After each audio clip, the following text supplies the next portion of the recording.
Nothing too crazy to start off with, although Navi's hasn't picked an attacker yet.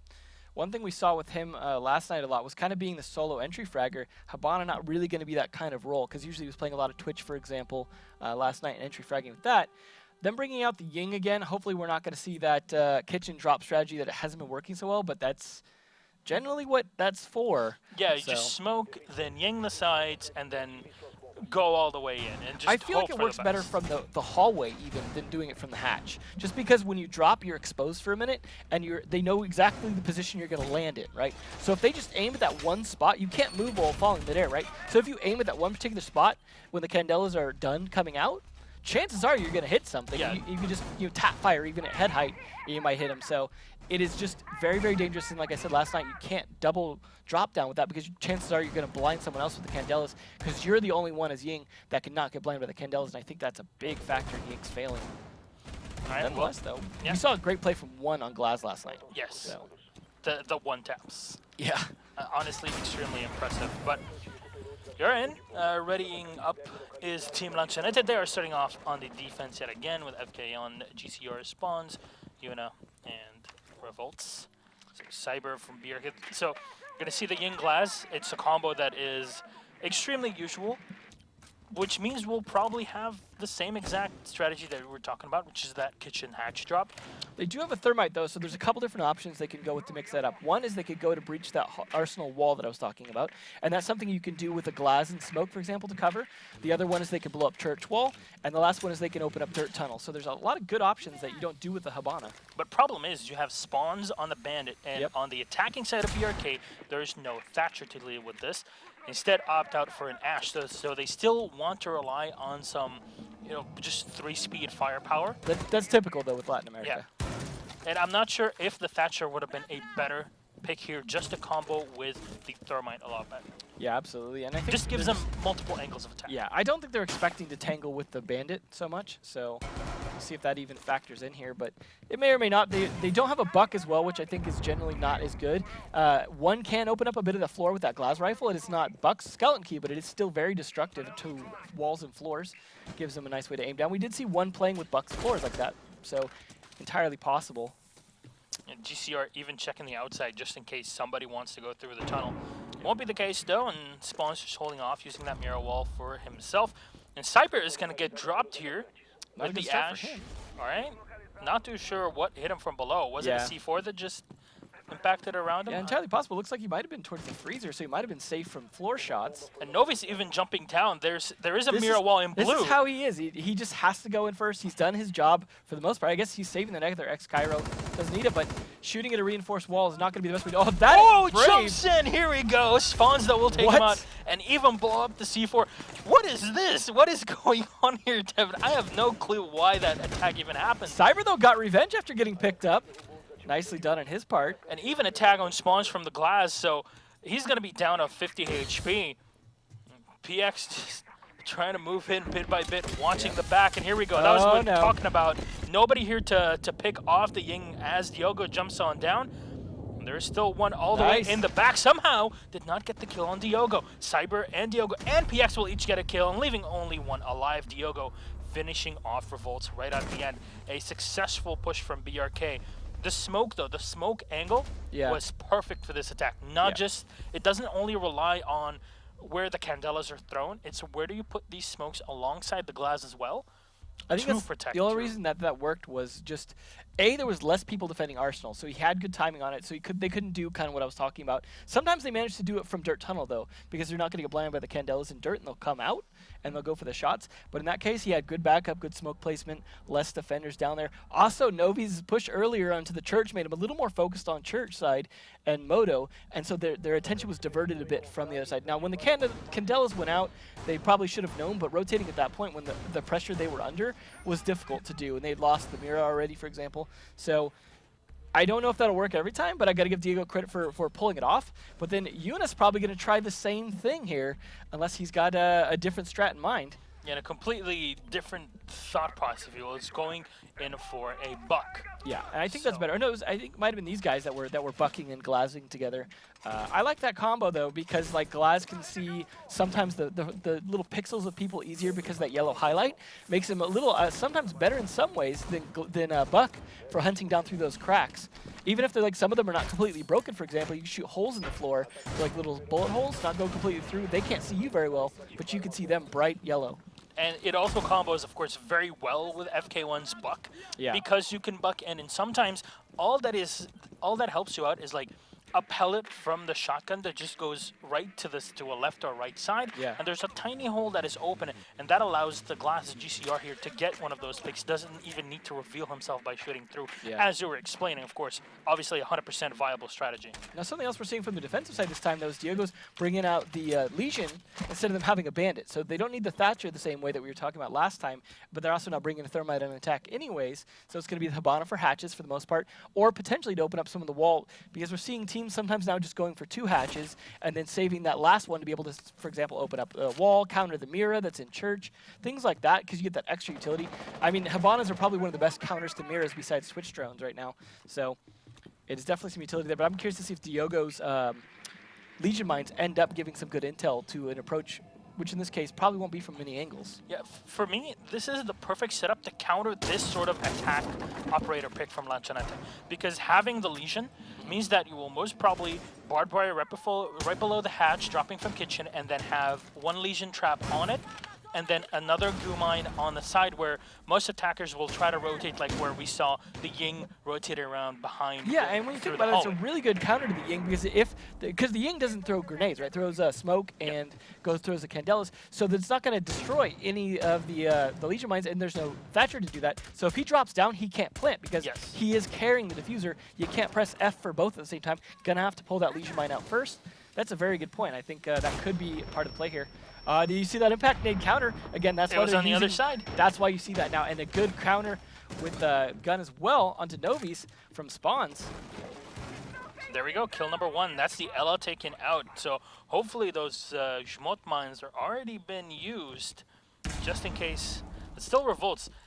I have to give it to him. A lot of people would try to get a bit too aggressive without the team being ready, but he's still watching the back. So in this case, though, GCR hoping to get the guy in tunnel, because this is the typical play now. When you know people are going to potentially drop kitchen, playing in tunnel, like I said, because it will guard against these Candelas. So we'll see if he's able to do it as successfully as we just saw last round. Yeah, barbed wire is set right below, so there's probably going to be a Legion trap there. No. There we go. And FK1 will get a refrag, just using his C8 here. Again, fantastic rifle to play with at these distances. You see there is still a Legion mine holding off on the backside entrance, and the spot just tagging in the body of 1 here, the smoke. Diogo will get 1, turn it into a 3v3, and Diogo will get the second onto spawns. GCR has to jump in, gets 1 for himself. He's the only man alive versus the last 2. Spots the smoke running away. There's barely any time, and just as time comes to an end, are not able to get that diffuser down. Honestly, we're expecting the Legion mine to be set in a correct position, and then happens exactly what you were talking about last round. It was a beautiful 2-round illustration of this strat. Yeah. Well executed and poorly executed. Yes. Let's just not smoke off the correct places. Let's just try to put a smoke through the hallway and then jump in, and there's definitely going to be a dude that's just waiting for us to aim directly into the player that's jumping down from the hatch. I do like that GCR was trying to watch the dirt tunnel, though, to prevent any counters from there. That was smartly played. Unfortunately, he couldn't even land enough of the shots well enough to get that kill initially, so even if he had come out to peek on him, it still, might have not worked. I liked the thought process, just the execution was not there. And as we said, the timing, for example, the defense wasn't softened up the way it was when we saw in the previous round, and that really factored into play. We're going to see them try it again, though, because, again, they've got Diogo on the Ying, so this is the exact same lineup again. Now the question is, will that work twice? Because the nice thing about attack wins, of course, is we get to see the same defense try it again, generally, because unless they decide to switch sites, they can play the same side again. And so we'll see potentially the same attack strat try it again as well. And it's like, okay, take 2. We can see a refinement, kind of compare and contrast what worked, what didn't. And both teams obviously trying to adapt as well. So we'll see this round. I think if you're not bringing a Thatcher, in this case with this exact setup with the Glaza Ying, a Ash, a Hibana, and the Thermite, it's definitely, in my mind at least, it's because you want to take down every single hatch or reinforced surface possible, excluding your normal church wall leading into the main In this hallway. case, though, Novi's also kept one for last time, and that could have been for the mirror wall. You did see some of the wall was opened. I don't think that was from him, but he did have the option.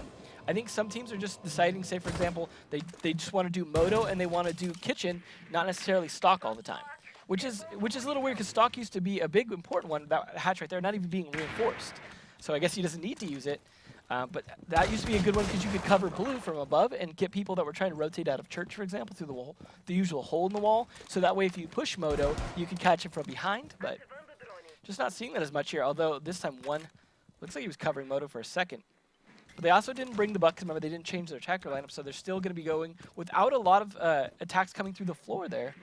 Which they just rely on the hatches pretty much. It worked though last time. I'll give them credit for that. So we'll see if they can pull it off twice. I'm doubting it a little bit, but they at least were maybe smart about it, and maybe they'll be smart again even if things change up. All right, so attacking team just setting up on the outside, trying to find that entry frag, but there's still a minute 25 on the clock. They've got around 30-40 seconds to get themselves a bit ahead in the round. You see Novi's this time going to pressure a different angle all the way in the tunnel. So this will ease things for the Ying that's trying to drop, but it comes down to timing yet again. I wonder if he knows the Ella's a little bit further up too, because Ella's going to be a good counter for him in there. Smoke is also a good counter, but this barbed wire going to give away his position, make it easy for Ella there to win that fight. GCR will get the kill, and he's watching for the second, but there's nobody there, and I don't think even anybody jumped through. This was all just smokes and mirrors, basically, that were thrown in to make sure that the Habana gets a kill out of it. But as I say that, yeah, Diogo just jumps out in and gets the plant. Not too sure. The Ella goes in for the run out, and GCR takes down one. Yuna with the second, leaving only Diogo and one alive. They have to spray through the hallway. And still the Ella coming in, finally getting shut down here. GCR, a lot of ammo left in the mag, but not able to do it. FK1 will get the one and the second and clean up the round with a diffuser takedown. Nicely done by Lanchonete to defend this one. Honestly, I didn't even hear that there was a drop from BRK onto the site. Yeah, it was because you saw that when the Ella was about to be engaged, right? You saw the Candela's flash from behind. They thought it was just a trick. Yeah, and that was, I think he just timed it to hot drop earlier. Well, it's not really hot drop, but to drop with the Candelas because he's not blinded by them and he's just dropping solo anyways. I think he just decided to do it earlier, and it actually paid off because he was able to get the plant down, but his team coverage was not there. That's the problem with trying to cover that as well, because you have to cover it from the hatch or you have to drop down into some potential crossfire. It's dangerous to follow that up. Like we were talking about last night, you're overcommitting sometimes to one particular attack. And then Novi's getting himself killed early. Again, this has been problem time and time again, is getting himself killed early in the round by being the entry guy. At least he's doing his job first with his utility. But now we're going to see our first bar defense because of a BRK successfully defending the downstairs. But that was a really good defense last round. I definitely liked the execution of that. Ella doing a good job. Even with that peek out, I don't think they expected to get pushed from that. You don't usually get pushed from that dirt tunnel. You don't usually have an Ella that is pushed up that far in, and I wonder what tipped them off. Yeah, it just must have been a case they knew things were getting a little stalled out for them because they had the diffuser planted. They were playing a little more cautious, and I think he played off of that knowledge. We'll see, though. We're seeing our first Fuse, which will be interesting, because I think Fuse actually is pretty decent for this attack. Personally, I would take Buck over Fuse, just because Buck's going to be a little more flexible in how you attack from that top, whereas Fuse won't always catch something. But I will say the Fuse is good at catching a lot of the utility that's placed around, so there's the, maybe not so much for kills, but for utility destruction, pushing people out of position, still very useful. Barbed wire, forcing relocations from the defensive, the defense. There's a lot of utility in having the Fuse on the team. The Buck usually requires you to 100% hold that top floor, whereas having the Fuse just go in, lay down your Fuse charges, and that's it. You can get out. Your job is done. And Spawns, for example, could even cover. I mean, he's not going to because he's going to go in. But had he opened up the hatch above Jim. If you open the other hatch below that, say with the Habana, you can actually watch the angle from a plant on pool from pretty high up, where they can't come flank you. So you don't necessarily, as you said, have to maintain control of that gym. It looks like they're going to go for it, though. Yeah, Sludge just up there. There's nobody really contesting him. At least they're taking cash room first to make sure there's no crossfires when they try and hold and take that bedroom. We do have a Legion coming out again from BRK. We'll see how that factors in. But Novice is going to be here to try and counter this. He's coming up a little bit late. Maybe he's not going to go all the way up. They could have put some Legion mines in there, though, to have some indication if the bedroom's been breached, if they wanted to go for a retake on it. And really, Legion is the perfect counter to shields, for example, that might have been in play from Lanchonete. I think maybe that was what was in the head of BRK. But you can still set it up in the usual plant spots for the attackers, just right in front of the door or to the side where you would usually see a plant on that B side. Here we go, pick straight to the head from GCR. Diogo will be the first one to go down on the Jaeger. Nicely played. That's why you see Glaz play this stock like this. It can be a little risky because you don't have a face shield like Blackbeard, but there you go. Here Second tap from him. He's just clicking on people left and right. Ella and Jaeger both down, leaving only the Val to smoke and the Legion. And Cyber's just setting up in the bar. He's trying to find different angles to really not expose himself too much. And the smokes have been let in, so maybe this is the time to come in. There we go. The fuse is just going to make sure that there's nobody waiting for them on the site itself. And then maybe he might try to fuse from his own hallway down into the bar. Yeah, and this could be a good place to just finally see that the Valkyrie cannon just looking right at him. Plant's gone down now. Fuse will be able to help cover that. Even if they go for it, he could even just cluster charge if he hasn't used them all. I don't think he's used a single one, or like maybe one of them. Yeah, this is going to be a good position for the attackers to be in. Not to mention man advantage. Oh, shotgun from one right to the face of Spawns. Barely escaping this one with barely any HP left. GCR still eyeballing the site, but Cyber will get the kill on Revolts. 3 versus 3, but remember, the Fuse, as Emzo was saying, has not used most of his charges just yet. PX looking for the run-up. Unfortunately, GCR is ready. GCR gets 2 more, and now the Valk is on her own, and FK1 will clean up Cyber. I believe that was a 4K. Yeah, FK1 stole his ace there at the beginning just by being above him. I feel like GCR might have been able to get that too had FK1 not done it. But the combo between those two, you see it right there. But that ace with the glass from one position, that just showed they overexposed themselves way too often, that he was able to get that because they just weren't like able to counter peek him fast enough because he had that nice yellow highlight, so that even if they tried to slow peek it, he'd just click on them. But that was also good gun skill and flicking on them very quickly. But that was a good to bring it up to a 2-2 here. Now, having the glass means that if you're a defensive team, you almost want to, your priority is, I need to deny the enemy team from even planting. Line of sights too, yeah. Yeah.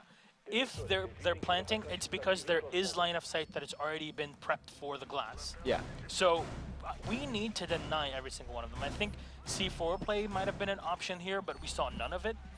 So we'll see how Lanchonete try to play around this. Now, they're going for spawns with the Valkyrie, so pretty much the same exact setup as we saw BRK using on the same exact defense. Interesting, though, that we're going to see the Ying play here. Not sure how that's going to factor in. There are some spots to drop from if you wanted to use it for a drop, but there are also other ways to use the Candelas. It's just Diogo's, I guess, feeling pretty confident in it. And we're going to see just a Thermite instead of a... but that tends to mean that you're usually going to see a play from the strip club into the pool. However, there are strats to use it on the garage wall as well. But most likely we'll probably see pool push, especially with the Glaz in combination and then a Ying to be able to clear out the pool table, or even to actually use it as a cluster charge from above, just like Fuse, to hit down into the jukebox area to be able to stop a smoke or a, if there was an echo there as well from trying to counterplay it, or the Valkyrie to C4. It's not a bad idea if you can again take control of the top floors and get that access down. I could see Diogo having a plan for that to help his teammates push onto that pool plant. Assuming he doesn't blind his own teammates on accident with the Candela Fuse. Happens too often. Absolutely. Might have seen a run out there to try and get the kill on Cyber, but will not be the case. We've seen this in Pro League games where a lot of teams, especially, I want to say Penta and even ENS, would love peeking through this exact same window over and over just to take down at least one of those attackers and then completely tilt the attacking team. Interesting how slow they're approaching over there, trying to get to that garage. They're definitely concerned about a lot of these angles. But they're just being methodical about it, and this is what BRK beat MOPA. So I'm definitely liking seeing that on this attack. They're not just being crazy about it. They've got it. They've got control of this, opening the hatch that was not reinforced and probably should have been. But nonetheless, they obviously spent the reinforcements on other things. But now they've got top control there, and they could go with the Ying play up there. But so far, Sledge doing Buck's job up here as well. He hasn't used his grenades yet, and those will be great, assuming the ADSs aren't there to stop him, to clear out that jukebox area that we're talking about. And he almost sees the person behind bar here. God. There we go. Spots him, but a bit too late. Novice, pretty low on HP, but Spawns will be able to get one as well. That's PX down. No more Thermite to play. Hopefully they open the wall already. Otherwise, this is going to be a bit of a kink in their strat. Yeah, Lanchonete doing some work early on here in the round. Spawn still rotating around. I'm not sure if he hears the one player that is behind him. Looks like a lot of caution there for Valkyrie cameras from one, concerned that his position is going to be given away for any kind of jump outs. Maybe they need a Claymore there on the garage door, but like the way he's timing that there, setting it up to go clear this out. In the meantime, though, FK1 falls, and that's a good, or I mean, gets the kill. That's another good kill from the attacker, or defenders. Gosh. Yeah, one is trying to set up here, trying not to team kill, as the final Candela is going to get thrown in. Ying might just come in. No, here we go. Smokes are going to be used from the attackers. At least Smoke's going to throw out his first canister as one tries to move in, but he's going to get shot from behind. Spawn's jumping in. Double kill for Spawns on the Val, but he will get taken out. Unfortunately for Cyber, he cannot get the second one, and FK1 will come in to the rescue. Yeah, they needed those Claymores. They needed two, one on garage door, one on that window, because you saw what happened there at that flank. And you saw that was what was the concern earlier from one. One, unfortunately, not as good at clicking as we saw from the other side. Was GCR just brutal with that glass rifle, not so much from there. We'll see if he can do it again. Now we're going to go back down to Arsenal, but now we've got the advantage to Lanchonete here. Yuna on the blitz. Yeah, this should be interesting as well. Now, at least they're changing stuff, also bringing in Thatcher. So, are they? Yeah, they're going to go with Habana, but no Thermite. So, it'll be. I imagine Blitz is going to have to drop a hatch then, unless they're going to waste two Habanas to give him somewhere to walk through. Or he could just be going solo. Go through the hall. Yeah, he can just have fun, just death march. We'll see though. They do have some C4 on their side. They have at least one from PX, so he's going to be probably the biggest threat to that Blitz potentially, other than flanks. Although there's also Diogo's little caltrops there to play with his feet. But I'm expecting, though, a lot of times you see the Blitz being played here by just walking down from the stairs into the engine room. This is, for me at least, seeing the usual side where you would see a Blitz going through. But this might be the thing that will catch BRK off guard, because so far you've had pushes through everywhere except for there. But already there is a setup from Mira and the entire side of BRK just in case. That was that's an older style setup too. We used to see quite often that stopped being played. Yeah, I'm not sure what the big downside was to not do that, but in this case it seems like it's working, or at least it's going to work for them potentially. Now, interesting that we've got the Thatcher, but he's not really necessary for the current setup, and he may or may not have known that when he picked Thatcher. So it'll be interesting to see where those particular EMPs are used. It could help to clear out, for example, the Legion mines, so that Blitz could do his thing. But I doubt that it's going to be that coordinated, though. All right, Spawns has taken control of the top floor, all the way up top. The rest of his teammates are just taking control of the bar area. Now, it's a bit of a really slow setup. They've just started getting into the site, and you see the drone running right in from Yuna, just trying to get some information for Spawns so as not to get immediately peeked here. Definitely slow going, but at least they're making progress here. They have taken control thanks to there not being roamers, and I think they were maybe a little cautious about roamers in this case because they wanted to be able to march that blitz in, and it's hard to do if you've got to watch your back all the time. When they got no roamers here and they're controlling the ports of entry, you saw that Claymore on the stairs, for example, so no run-ups from there. That's going to make it easier for them to focus on a forward attack as opposed to having to watch their flanks. Well, Spawn still watching the front side as GCR is maneuvering around, and a single EMP is going to get used up and taken down by an ADS from the Jaeger. Ironic, given that that would have been a good counter to the ADS had he been able to get it around it. Nonetheless, we've still got at least one X-Cairo left here to be used. And then Yuna coming up late, not sure if he's just kind of rotating around and wasn't sure which way he wanted to approach from. But he might actually go to drop this hatch if they go to smoke in here, for example. They don't have that Ying anymore, but yes, he could go for a drop in there because unless the wall's open to his side, he will be forward facing for the most part and be able to cover his flanks. But this relies heavily on the glass, or at least Yuna's teammates here, to look the other way, look at the way, and at least helping him from the other Spawn's side. getting one, though. Taking down the smoke is going to help him tremendously. Here we go, walks right in, but there we go, the Legion trap, forcing him just for a sec, but there is nobody to counter this, and Novi's will get the kill on Revolt, steering this into a 3 vs 4 spring through the smoke, hoping for a kill at the end of it, and the Mira as well. Yuna has already come in. Oh, the timing. Is just, oh my god, the timing on this. He just sits on it for just a bit, and just gonna sit to the side. I don't think they can really do too much against them, but as I say, that crossfire, perfect. from BRK as Diogo maneuvers just a bit to make sure nobody's watching from the top side. The Ash already used her second charge on him. Do they even know that he's going for this? Mira gets kill number 1, and Spawns will save this out for just a bit. FK1 coming in and will get the second. PX will get shot down, and this is Lanchonete winning up one more round. They're definitely doing quite well on this, and this was BRK's pick, a map they thought they would be doing good on. We didn't see Lanchonete play this map last time, so we weren't sure how they were going to do it, and they seem to have found their groove. It was a really excellent play by Yoon, I believe was right, on the Blitz. That drop was just, the timing was just barely there in his favor, though. That could easily have gone sideways on him, but he had landed on the Legion trap exactly like we were talking about before, right? Where you land on that and he's the planter, he can't plant. You almost need someone who's not the planter to land first, cover, and then drop the planter. But in this case, it worked out. They got the plant down. FK1 did save the day a little bit because the defenders were starting to make a comeback, but time wasn't on their side and they were having to play a little more aggressively than maybe they would have liked. And they also caught Glaz a little bit off guard when he was stunned. We are going to see first Frost, though, and that should be interesting when they're already 2 points up here. Maybe getting a little cockier, maybe really trying to surprise them for one last round to take this to map 2. Yeah, and this is something that Lanchonete have been really good at doing. Just, oh, that is a great spot actually for that Jmot mine, because nobody's gonna look all the way down there to the side. Yeah. And it means that even if you try to run in behind it, you will still get stunned for the second. Yeah, the range on those things is brutal. It just needs line of sight. Yeah. So. And remember, it is still 7 seconds.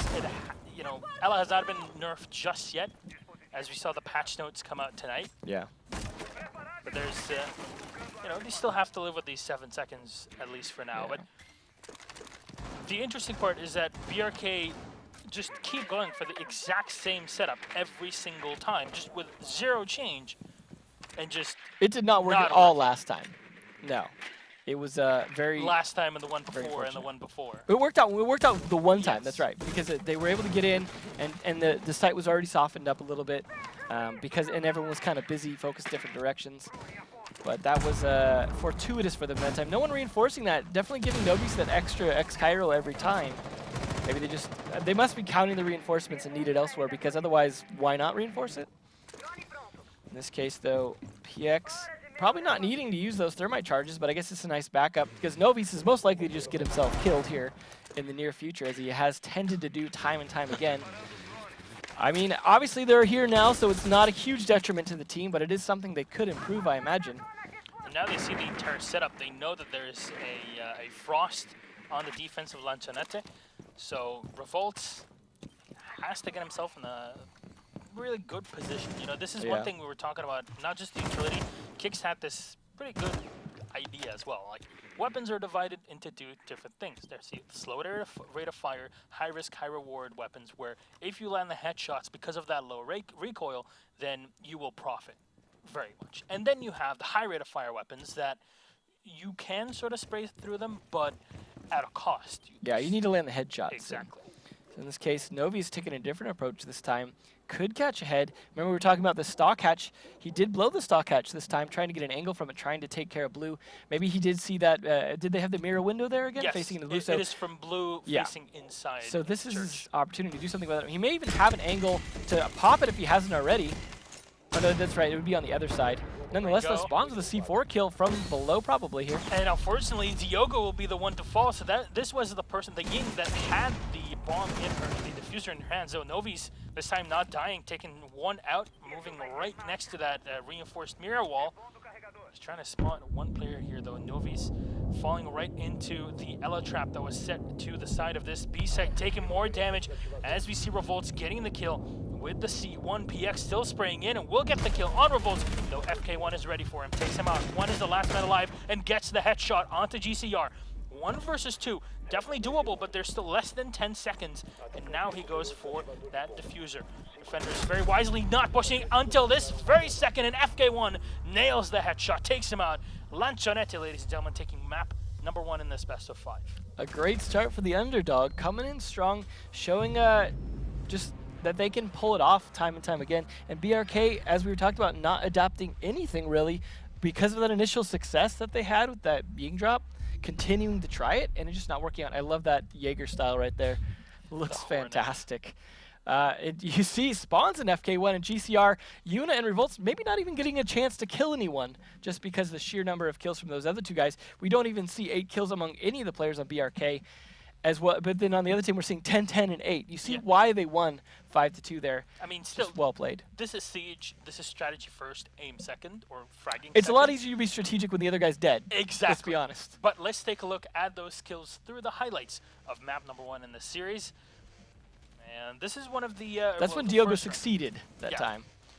And GCR still played very, very well on the glass, as we saw yesterday as well. Absolutely. I think he was definitely the best glass here. Unfortunately for one was not up to the caliber as him, but GCR just, with an almost ace there, FK1 stealing it on that round, but he's just decimating people on that.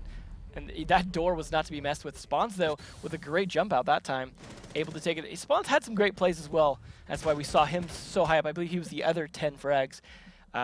I mean, maybe his Ash Rushes didn't always work, things like that, but he also made it work, as you saw with Valkyrie, things like that. He was just on point with his gunfights today. So this was map 1.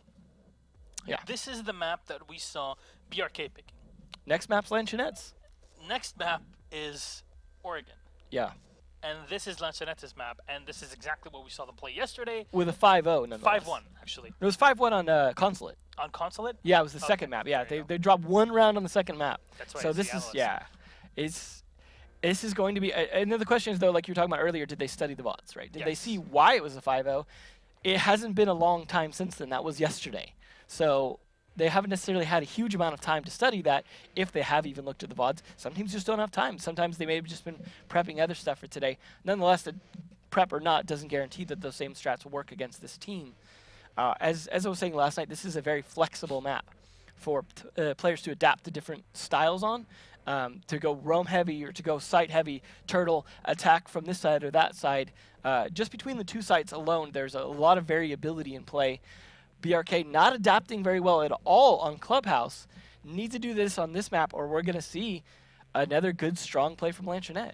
One thing that I would like to talk about with you here is the Vigil pick. Because we saw him yesterday played, especially on that basement defense, where we saw Vigil starting off with a roam, and especially holding off the back tower. Yeah. And then moving all the way down onto the site on the basement, and just making sure a construction push wouldn't work. And that was an exact construction push that was coming down. Yeah. And he was able to shut it down with a 2-kill, believe, on the site itself.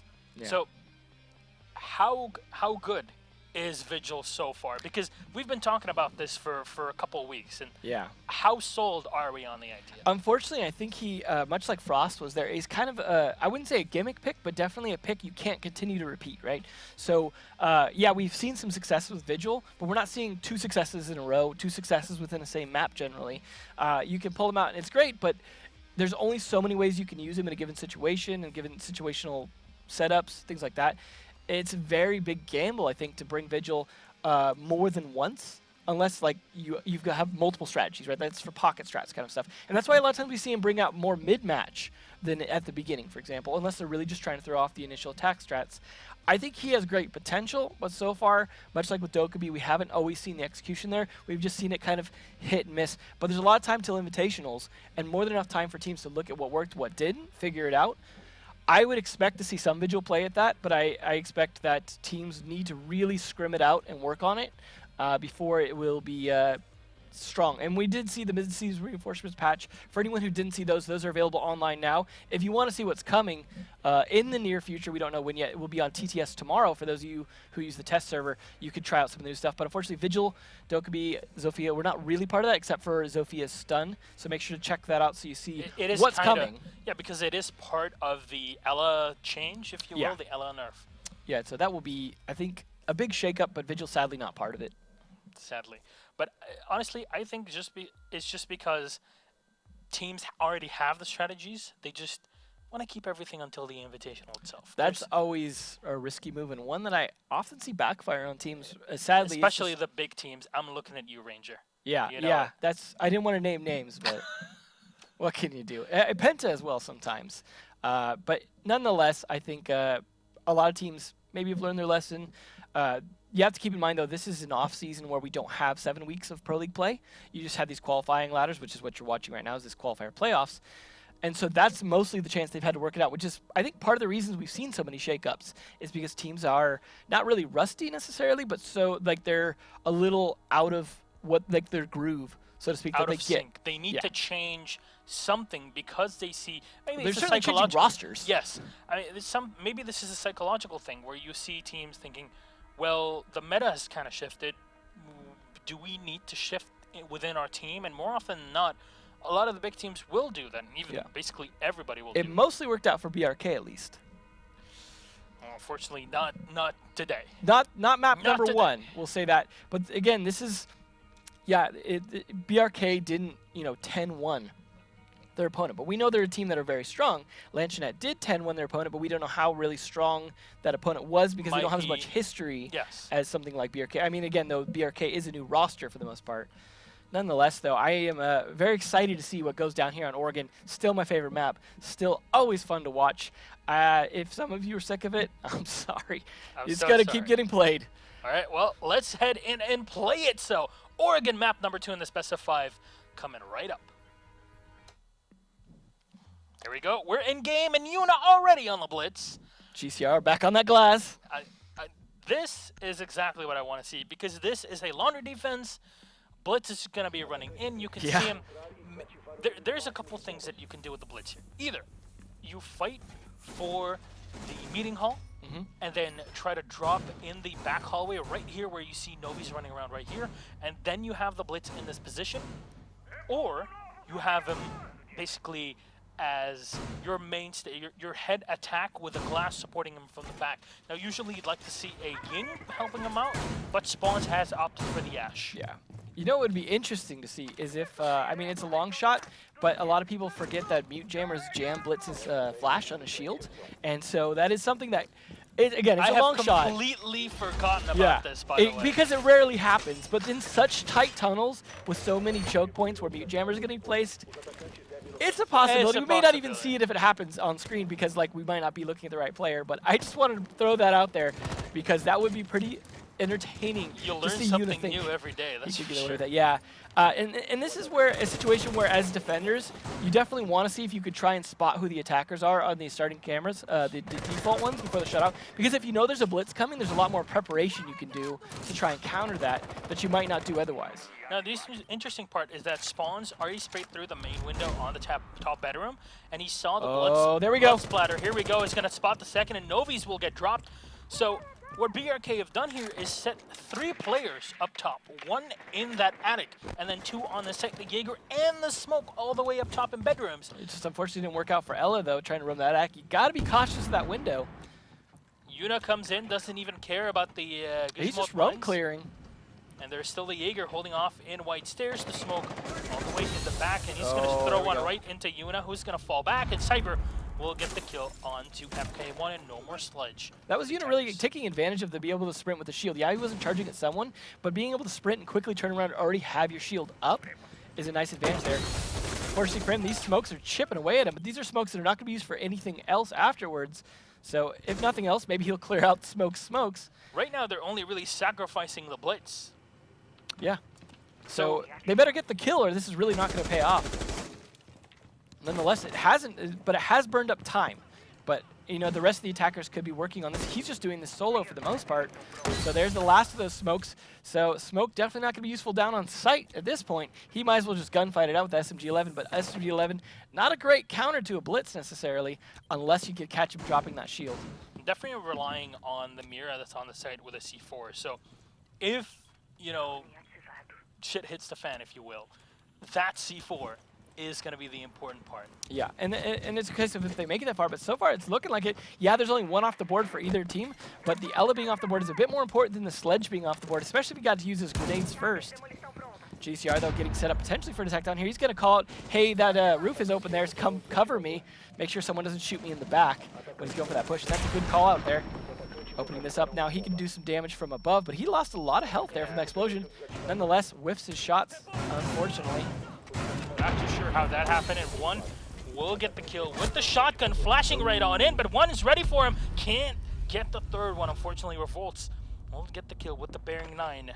Looking good for the defenders, though. It's the one player above them and one up below. And here we go, Cyber. That's what he called out for. Revolts all on his own. Has to drop right onto the side, but Diogo is ready and nails the headshot. BRK putting out the round. Well, we know for sure it's not going to be 5-0 from Lanchonete against BRK on this map. So, well defended, good play by them, playing it smart most of the time. The shield was definitely a big pain for them at the beginning.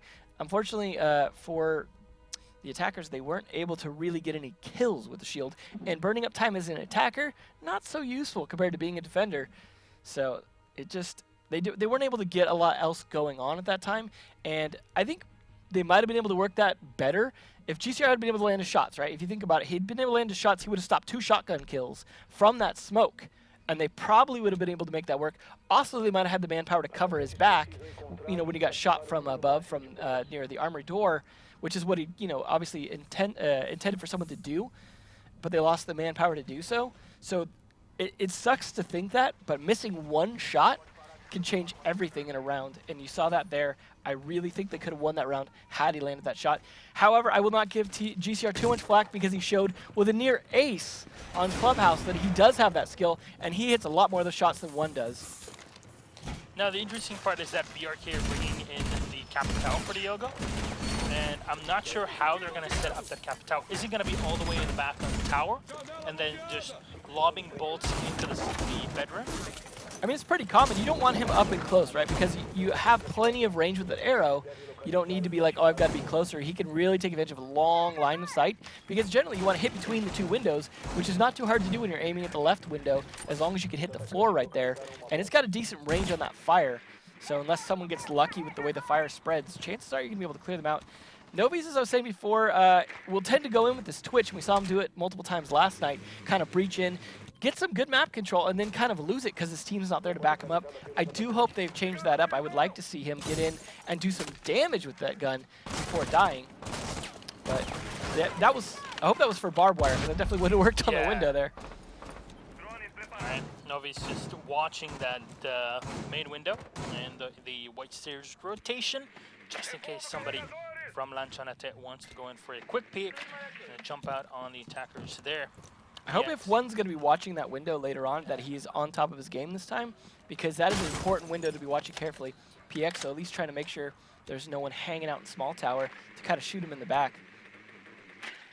Yep, the rest of all, though, it's just coming in, droning, taking down the ADS, but Novi's loses out his 2nd shock drone.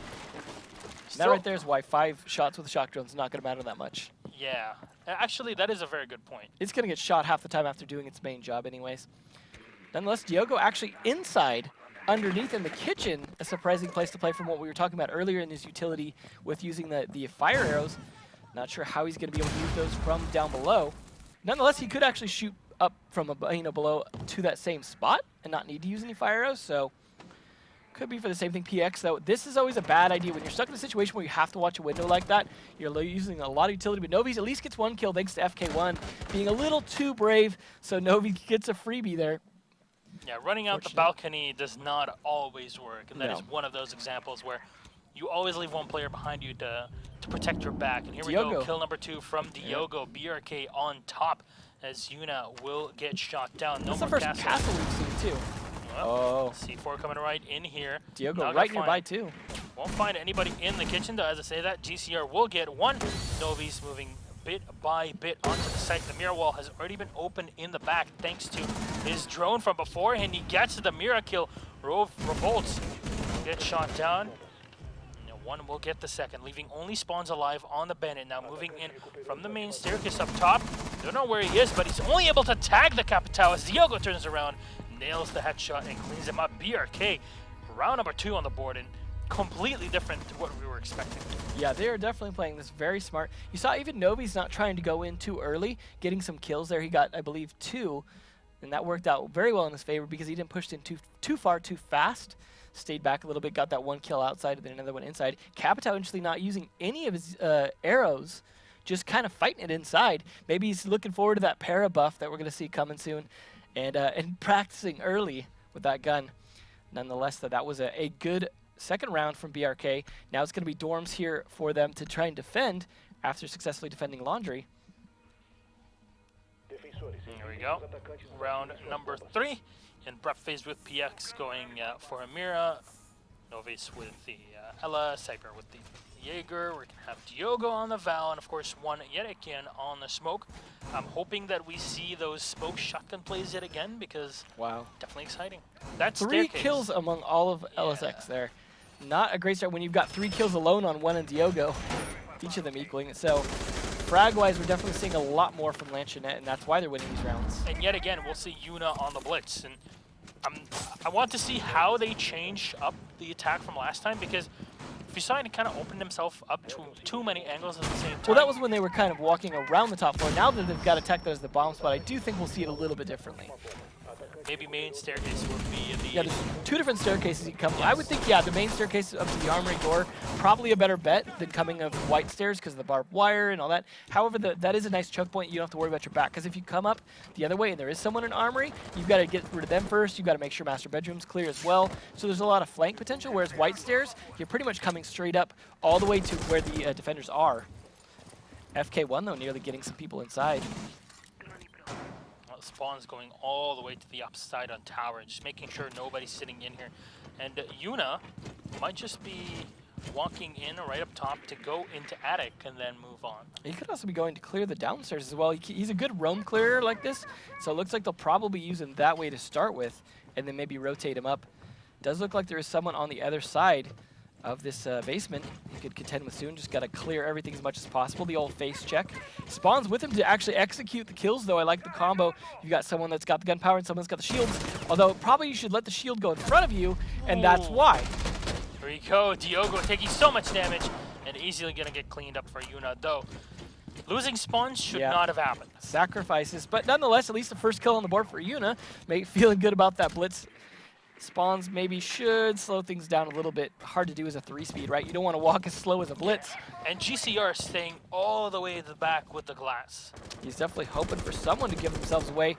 Doing that too far into the round, though, is generally a mistake. However, there's still a minute 30 left. Plenty of time for this to happen, and only 1 person dead on either side. Still plenty of time for things to shake up here. I like this angle, though. Hoping he can catch someone coming down that hallway. Maybe it will happen, maybe it won't. The old marching blitz here. Marching to the beat. The beat down that he gave on Diogo. That is very much true, but still 4v4, minute remaining, and there is still a smoke alive on BRK. And within the next 15 to 20 seconds, that smoke is going to be extremely more difficult to take down. And as I say that, one will start things off. The Flurry taking down FK on, and then immediately smoking right on the diffuser that's been dropped. Throwing in just barely dodged that mine.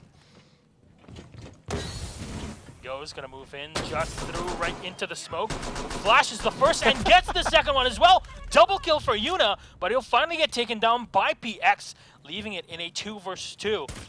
GCR taking down the ADS and then moving in bit by bit. They need to rely on him, keep him all the way back to support revolts, but there's 20 seconds remaining, and this is the time to get moving. Oh, Cyber nicely done, getting the kill. GCR can't hold off the second angle against him. And now all that he can do really is just sit back and play deathmatch at this point. Second Ella mine and even another one opening right onto him, and PX cleans it up with the Vector. Just easy defense at the end there from BRK, really shining on this map. It's unfortunate too because I feel like they might have been able to make a master bedroom plant pretty well, but the aggressive plays from one on that smoke really paid off because they were able to push them back. Unfortunately for them though, Yuna coming in for 2 more kills after that first one was really well played. Unfortunately, the attackers just not capitalizing on that fast enough because that could have really turned the tide in their favor. But you had people, for example, you had Revolt stuck down at the bottom of the white stairs, missing his shot when he had the opportunity, and that was him not being able to do anything effective to back up what Yuna had started. That was a big part of it not working out because they could have been set up for that master bedroom push still with Yuna pioneering the way and could have traded the 1 kill onto him. But nonetheless, that is what it is. But what it is so far is BRK up 3 points. And making up for lost time from last map, to say the least. We're going to see that Vigil we were talking about as well from Revolts here. We'll see if that comes into play or not. Again, that is kind of a pocket strat, not one you're going to see early on usually because you do it when you're changing things up. And this is desperate times here when you're down 3 rounds. This is the time to pull out something like that if you think you have something that will work against BRK in particular. opening up both hatches here won't be reinforcing them. All of them, actually. Not usually the thing you would see. You would usually see all hatches reinforced.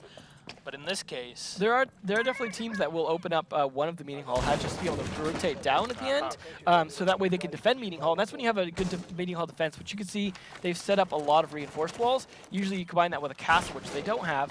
But nonetheless, that is their escape route. You don't need to open 2 in there, though, that's for sure, just 1. Yeah, they're definitely focusing on holding off the kitchen via that mirror wall, and then just making sure, because you have to go through a double entrance into the meeting hall from main hall. Always risky to do so because you don't know which entrance to go through. Exactly. That's why the castle makes it even harder, because they can't even see into there until they clear that. They are playing it smart, though, covering it from multiple angles. Cyber coming in from the church side, PX coming from the front door, and then it looked like, I think, Novi's coming from the garage side. They're really looking at all angles here to try and approach this meeting hall. But this is the standard setup of where this is a meeting hall push. Yeah. This is a main hall push, excuse me. You have the Capital, you have the glass, and the Capital is going to shoot the bolts into the back, so the mirror or the smoke can't really maneuver. You have one on the glass going to be looking down, making sure nobody's rotating for the main hall, and then you'll have PX and Novi's most probably holding off from the back. Unfortunately, they're missing the shot on the mirror wall. That would have made a big difference, especially with Capital in play here. Being able to shoot the fire through that window really makes a big difference. However, Novi's still going to try and see if he can get some frags through here using that soft wall.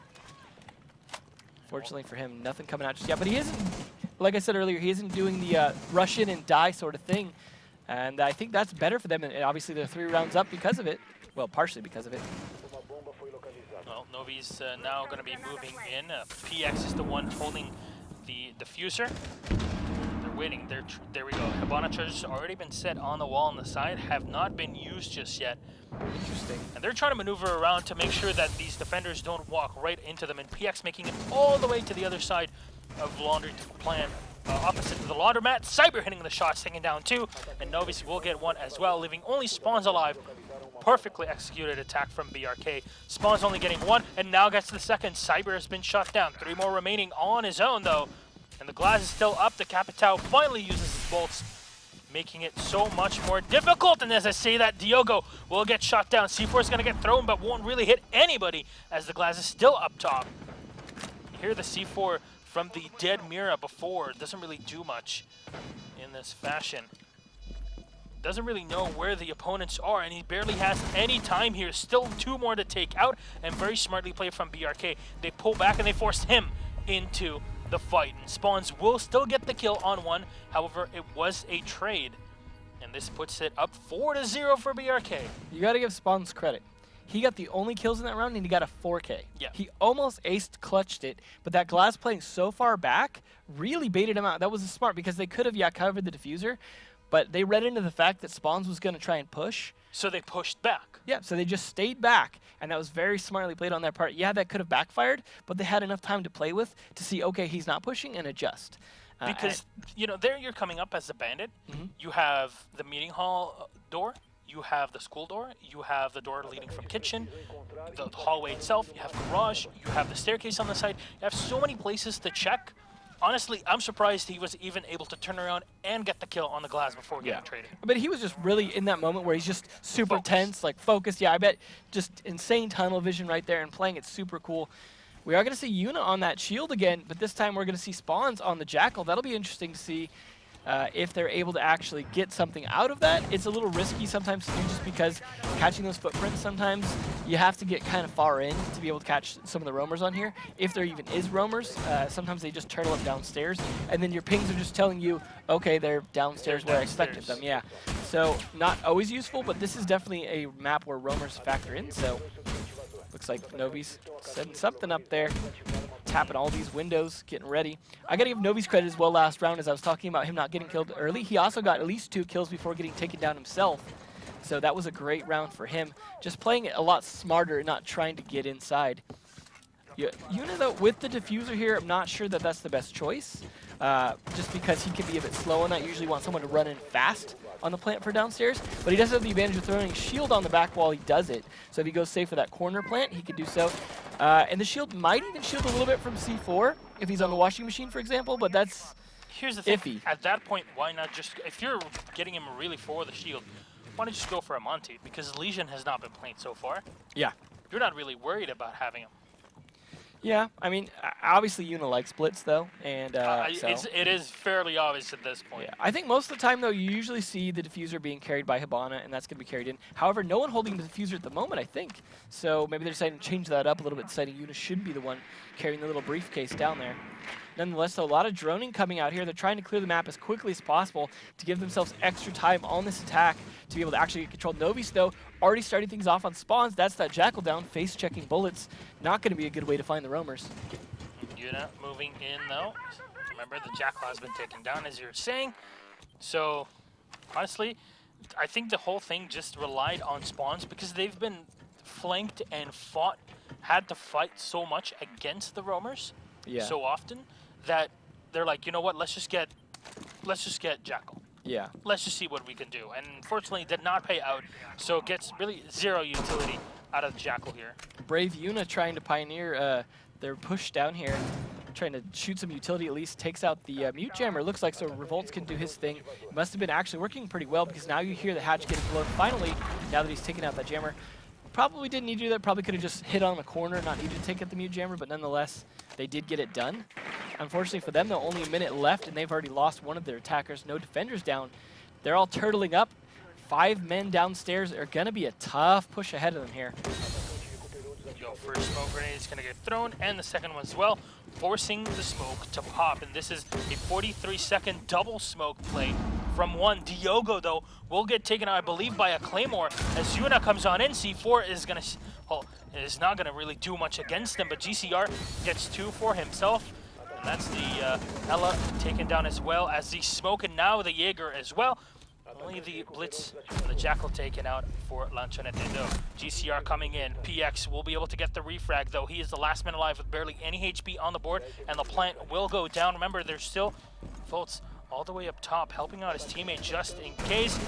He's going to get sprayed down with barely any HP left. So he'll have to go through the second. The Twitch just falling back and turns around to the ITS. It is getting that desperate, ladies and gentlemen. And PX wants to clean this up here, 5-0, but I think, already the Twitch trying to utilize that drone to take him out. Very close side angles. They know he's very low on HP. They know that they just can't play the angle game against them. And that's the first angle. FK1 takes them out. Just a quick spray through the destructible wall into the main staircase. First round on the board for Lanchonete, though, was a bit of a scrap between those two. It was a situation where it looked like defenders had the advantage, but they obviously squandered it. They did manage to stop Yuna from planting, and that should have been all they needed to do. But then by the time that it actually come to get the second plant, they were down to just PX, and they lost way too many gunfights for having 5 people down there. They should have had all the angles to their advantage, and it was just really good gunfighting by the attackers. I think it's one thing. They forced the smoke to use 2 canisters, very at least one after the other. To be fair, though, the third one is the one that did the job and got the kill. But if would have been timed better, because I believe the first one got a bit too close forward to the smoke instead of hitting all the way back where the attackers would be coming from. And that forced him to use the second one because he saw he wasn't really doing much. On the upside, he did do quite a bit of damage to Yuna pushing through that smoke because Yuna actually got a little bit extra damage because he didn't walk down the stairs properly. He jumped down them, and that caused a little bit of animation delay before he could start moving again.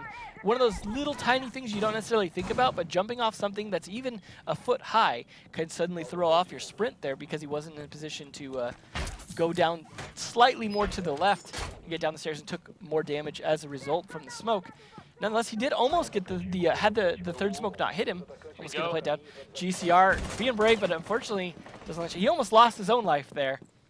Gotta be careful. Revolts, though, bringing out the Vigil again, so they're trying it one more time here. We'll see how they play him out. Will it be an extremely defensive Vigil? That's the thing I'm looking forward to. Though Novi's will start this one off and take down GCR. Oh, you know, don't even try to spawn campus. Yeah, because we'll take you immediately. Good punish, knowing that he might rotate around to the other side after that, because that's what you do when you go for a spawn peek, right? You usually rotate off and give yourself some distance from that spot. Red right into that, and the second kill from FK1, definitely going to help the defenders try and clean this up. Yep, Novi's does get shot down. Of course, no more Twitch to be used. So Amir is going to get much stronger as well. So ADS, those bandit batteries, and the mirror. There's no Thatcher to be played from BRK.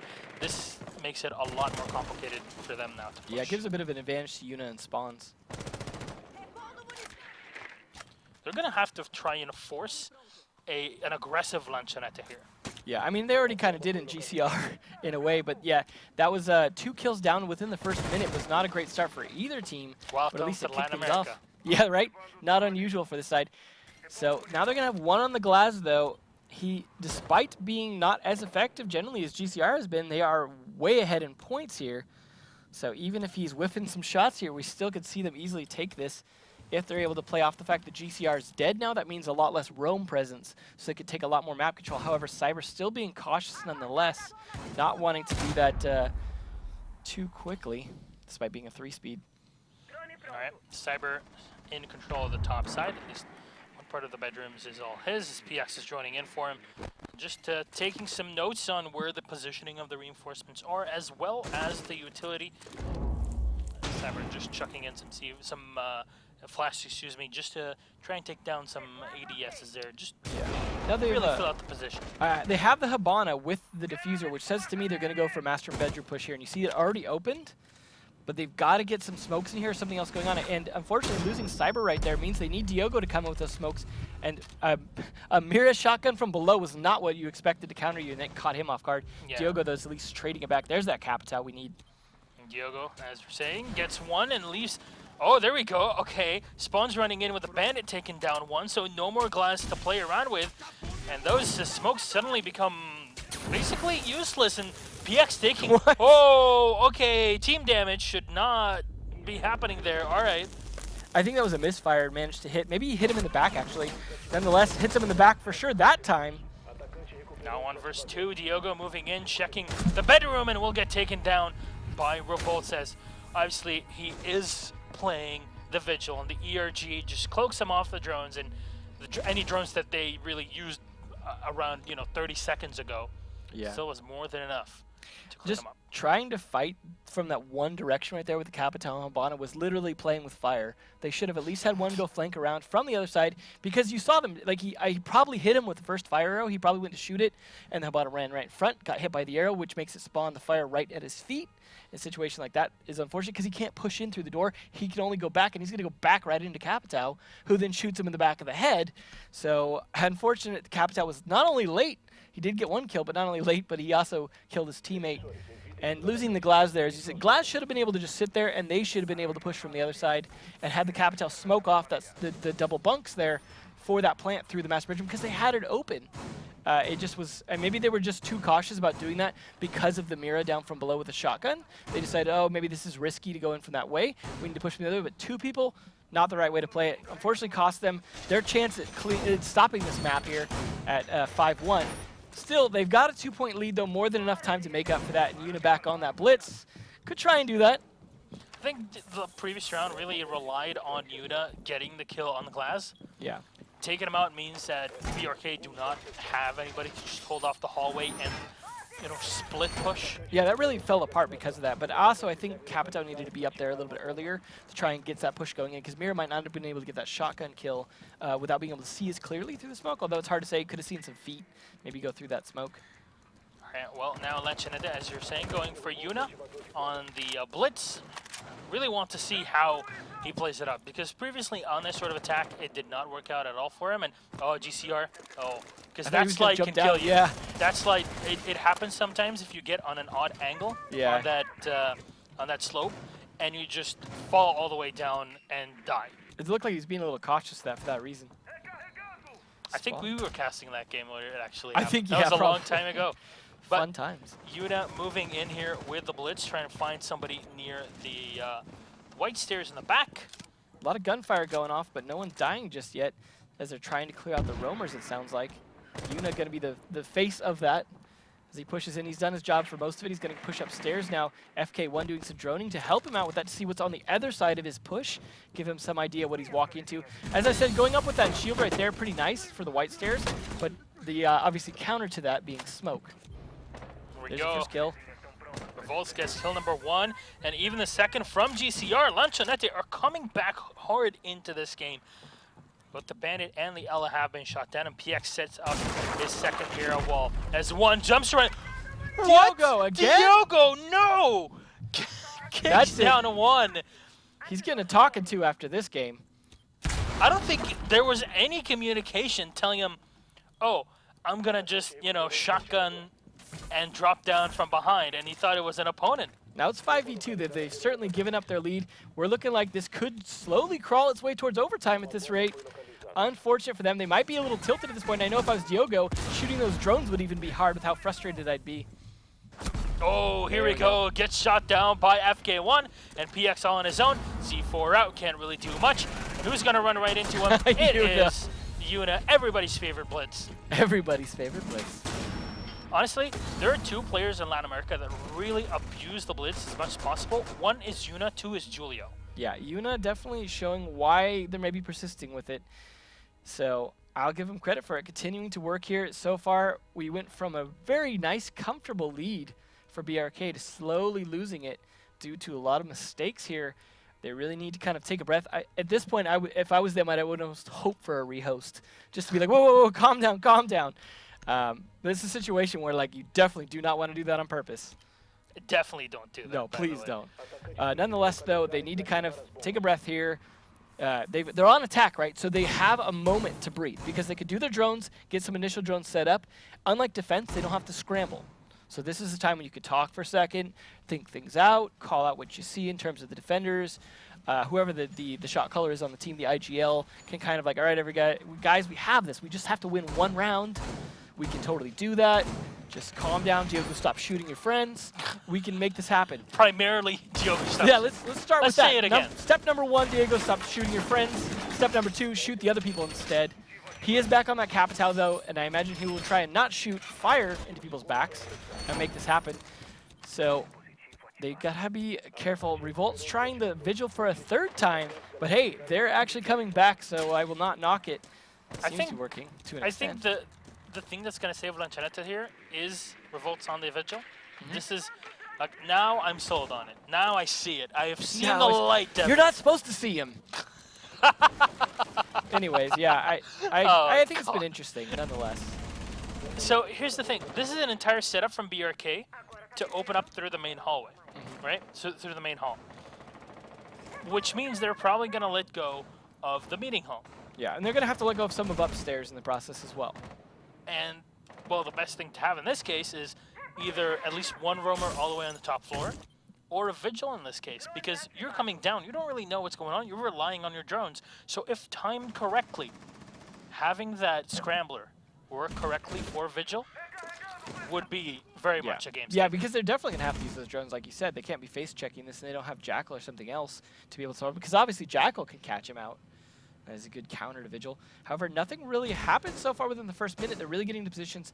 BRK playing it slow because, hey, maybe we should win this one, guys, so we can move on to the next map. It's starting that off. Novi's, who has been on a roll today, taking down FK1, one of the top players on the other team.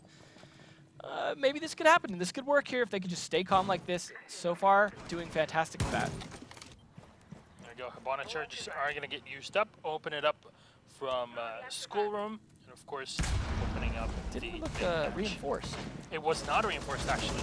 No, it was not. That's very odd. I think they just relied on reinforcing the meeting hall. Yeah, they might not have the extra ones because they know it's just going to get opened by Hibana anyways.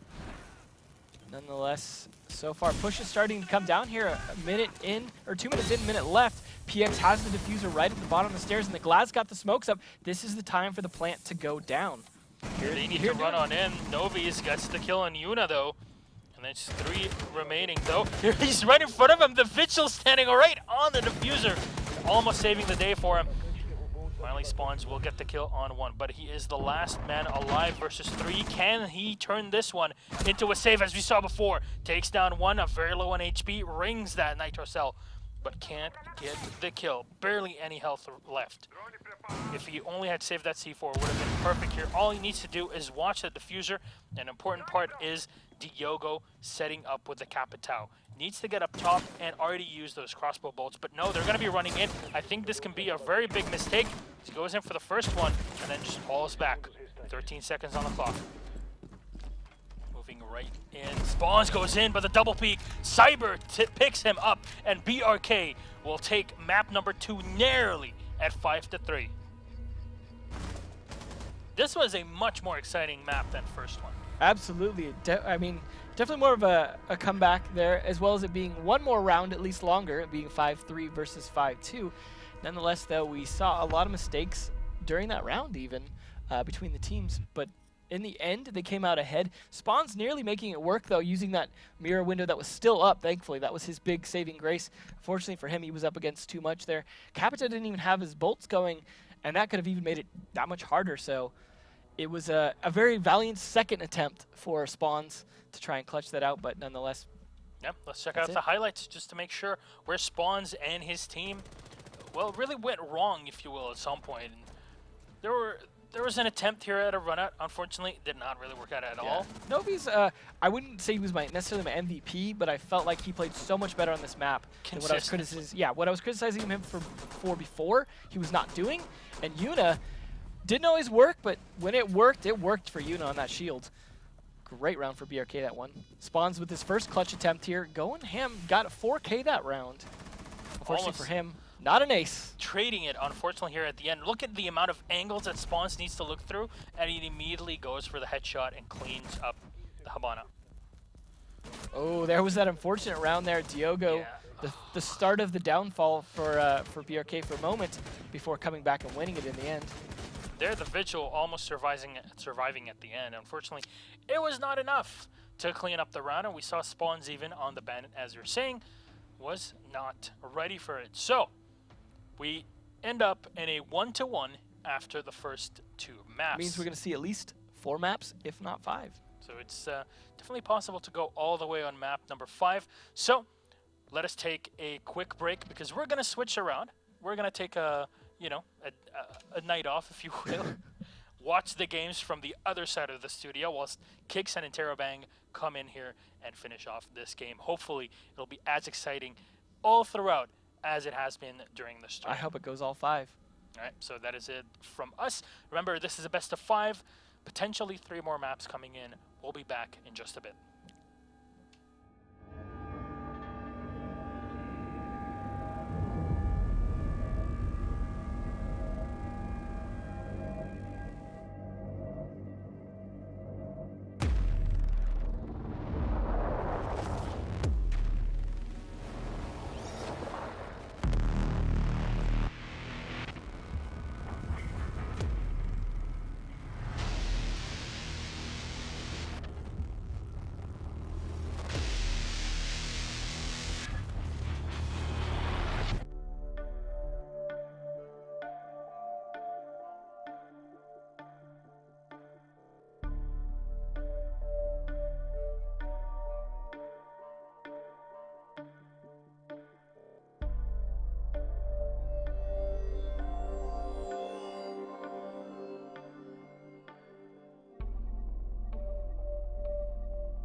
Welcome back to Rainbow Six Siege.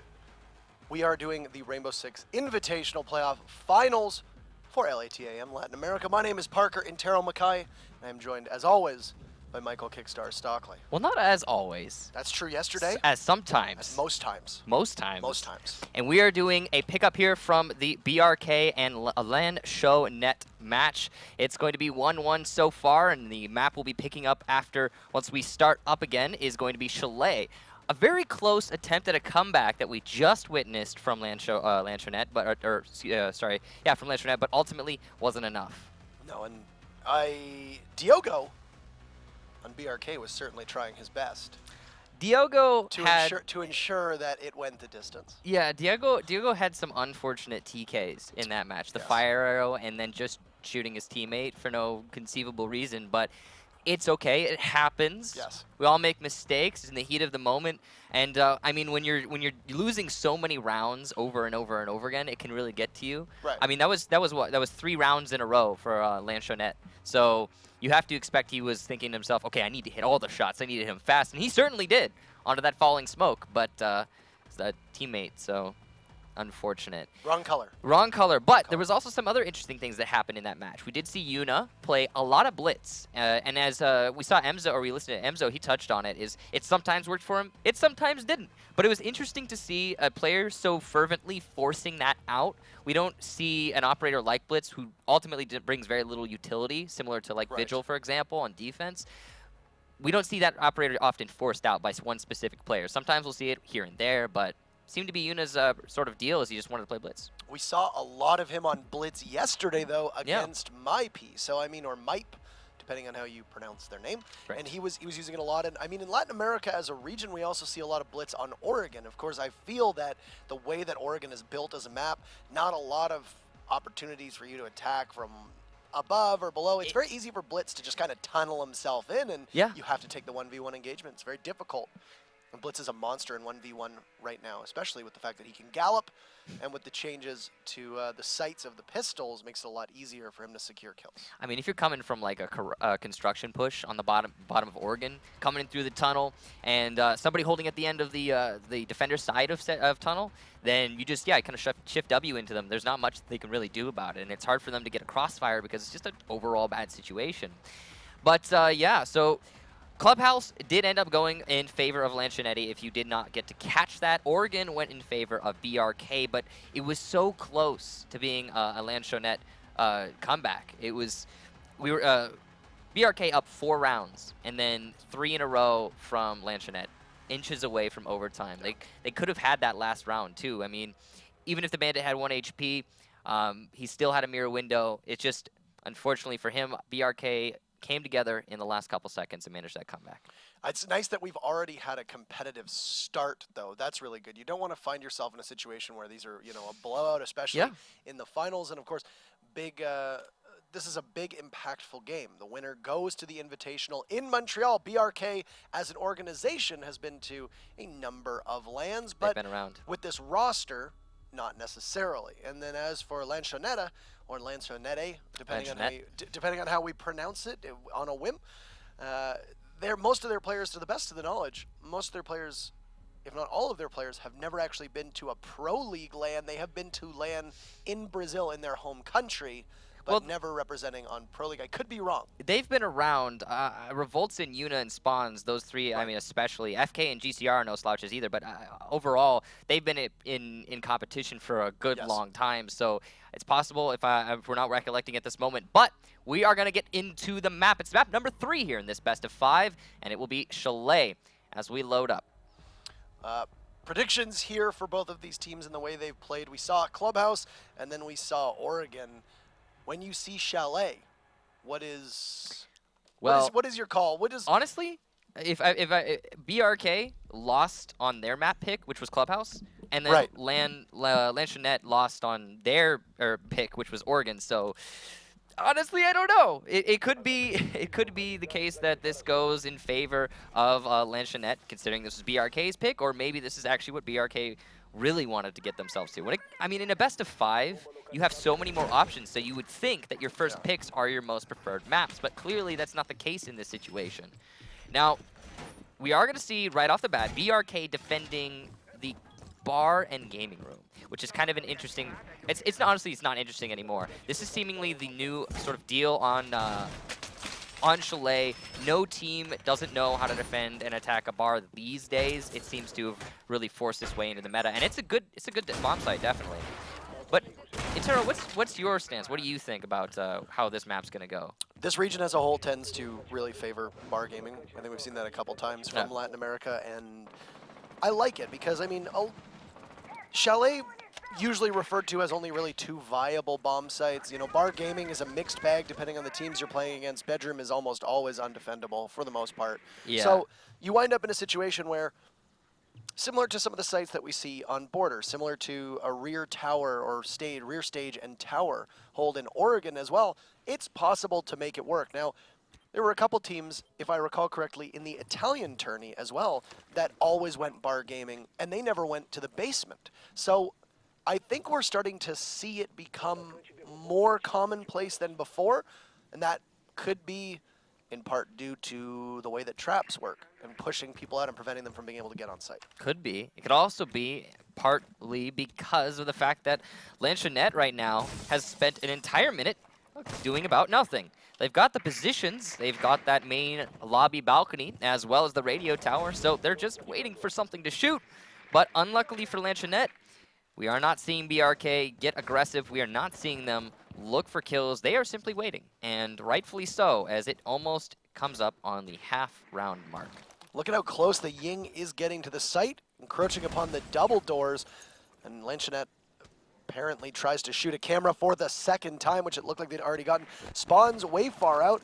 We'd seen, was it a Dokaibi who had been all the way out there before, previously in some other regional qualifiers, and having somebody stand sentinel there will give you some control over the windows in the library upstairs, preventing anybody from being able to push out, which of course, there's almost always going to be at least one defender up in library.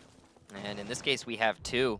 Yuna going to get the first kill of this map onto PX, and that's a good frag. It looks like on one of the roamers, possibly trying to come up from the basement. At the last minute mark, there's nobody playing on the mirror window in library right this second. And whether or not Lanchonete knows it, they should be safe to push up onto the library, which again, if you aren't familiar, library is probably the most essential room to hold on this site defense. So it's really important that BRK holds on to it. It's the same as trying to hold projector on Consulate, the same as you would hold armory upstairs when you're downstairs in workshop. You need to have floor control above before you can get below. Diogo, though, will join in on the action as he will eliminate spawns. And now 2 members of Lanchonete will try to clear out the basement. Yuna decides against it, and FK just charges in, and with that F2, proving that even despite her changes, Twitch is still going to be a very painful operator to deal against. A 3rd kill, but Navi's is there and tears right through Yuna on a 1v3, completely blinded, just sitting at little over half health. He sees the buck, goes for a double kill, but even with 51 bullets, that Scorpion unable to chew through all of them. Revolts gets that final kill, and Lanchonete goes up 1-0. Lanchonete played that round correctly for the most part. You know, they did spend a whole lot of time getting their positions, but they got the perfect positions to make the execution. Coming in from dining, making sure they have coverage from the main lobby balcony, so many right moves there.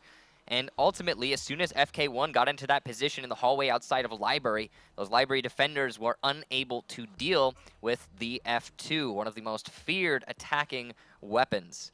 And now we are going to be seeing, I believe that is, Kitchen Trophy coming out from Lanchonete, so a much more mainstream site. Of course, we did talk about how gaming and bar is kind of finding its way into the mainstream, but still old school, I suppose is the correct way to look at this. But they are going to be bringing a Pulse, obviously, for that C4 from below, as well as a pretty standardized setup overall. We talked about this before. Yuna on Legion. Yuna on Legion is, and he's, as a whole, picks very interesting operators. We saw Blitz, we saw Ying, now he's going to rock the Legion. And Legion, we said it yesterday on the broadcast, not really sure why Latin America favors Legion so much, but for some reason, he seems to play a pivotal role in a lot of their strategies. Yep. It could be gunplay, though I have heard a lot of pros not a big fan of his SMG. So I don't know, and maybe at some point it will prompt us to have a further and broader discussion with these teams in Latin America and actually dig into why Legion seems to be such a staple for these teams. Absolutely.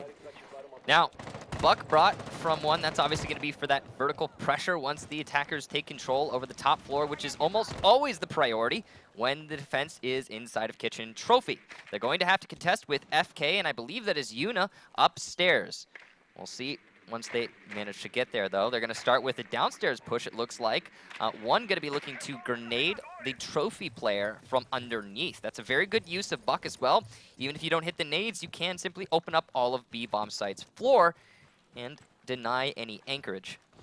Now, usually you would have the Pulse sitting inside of one of the garages. Most importantly, you'd have them in big garage to deny a plant, but with a Buck, that's Buck's territory too. So if they do decide to rotate spawns to big garage, it'll be a collision course between the two operators as they fight for control of that room.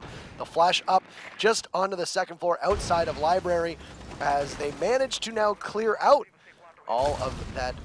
Oh, that was a nice C4 through the floor from Trophy as they clear out master bedroom, and they can now take control of that hatch and open it up over top of the aforementioned trophy room.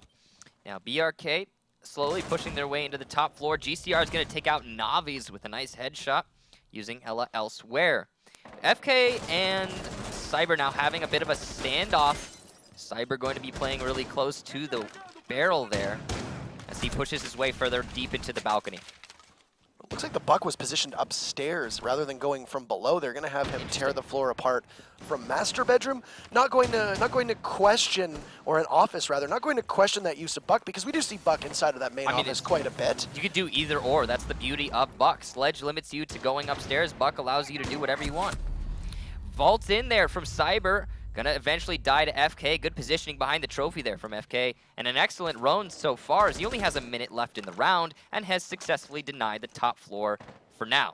He also has his teammate and GCR playing with him at the top of main lobby stairs. With the last 50 seconds to go, BRK are hard pressed to establish the top floor control and to make the final push. That was a game of cat and mouse between Cyber and FK as well. They had originally skirmished inside of library when Cyber decided to rotate and come in through the window.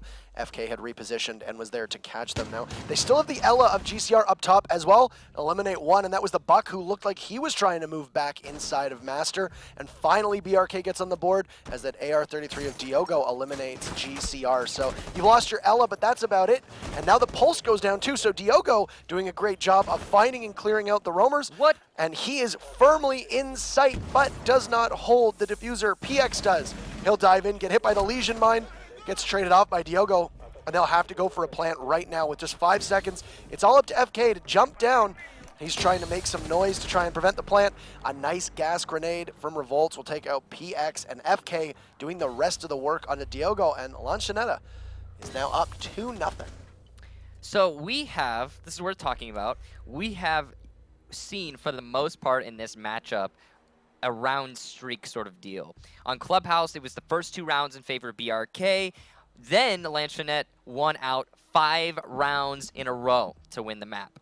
On Oregon, we saw 4 rounds for BRK and then 3 rounds in a row for Lanchonete, but BRK managed to come back in the last round to deny that overtime. Here we're seeing another 2 rounds for Lanchonete. The question is, will we see that turn into a streak? And as the disconnects come out, it looks like we're going to be having a rehost here.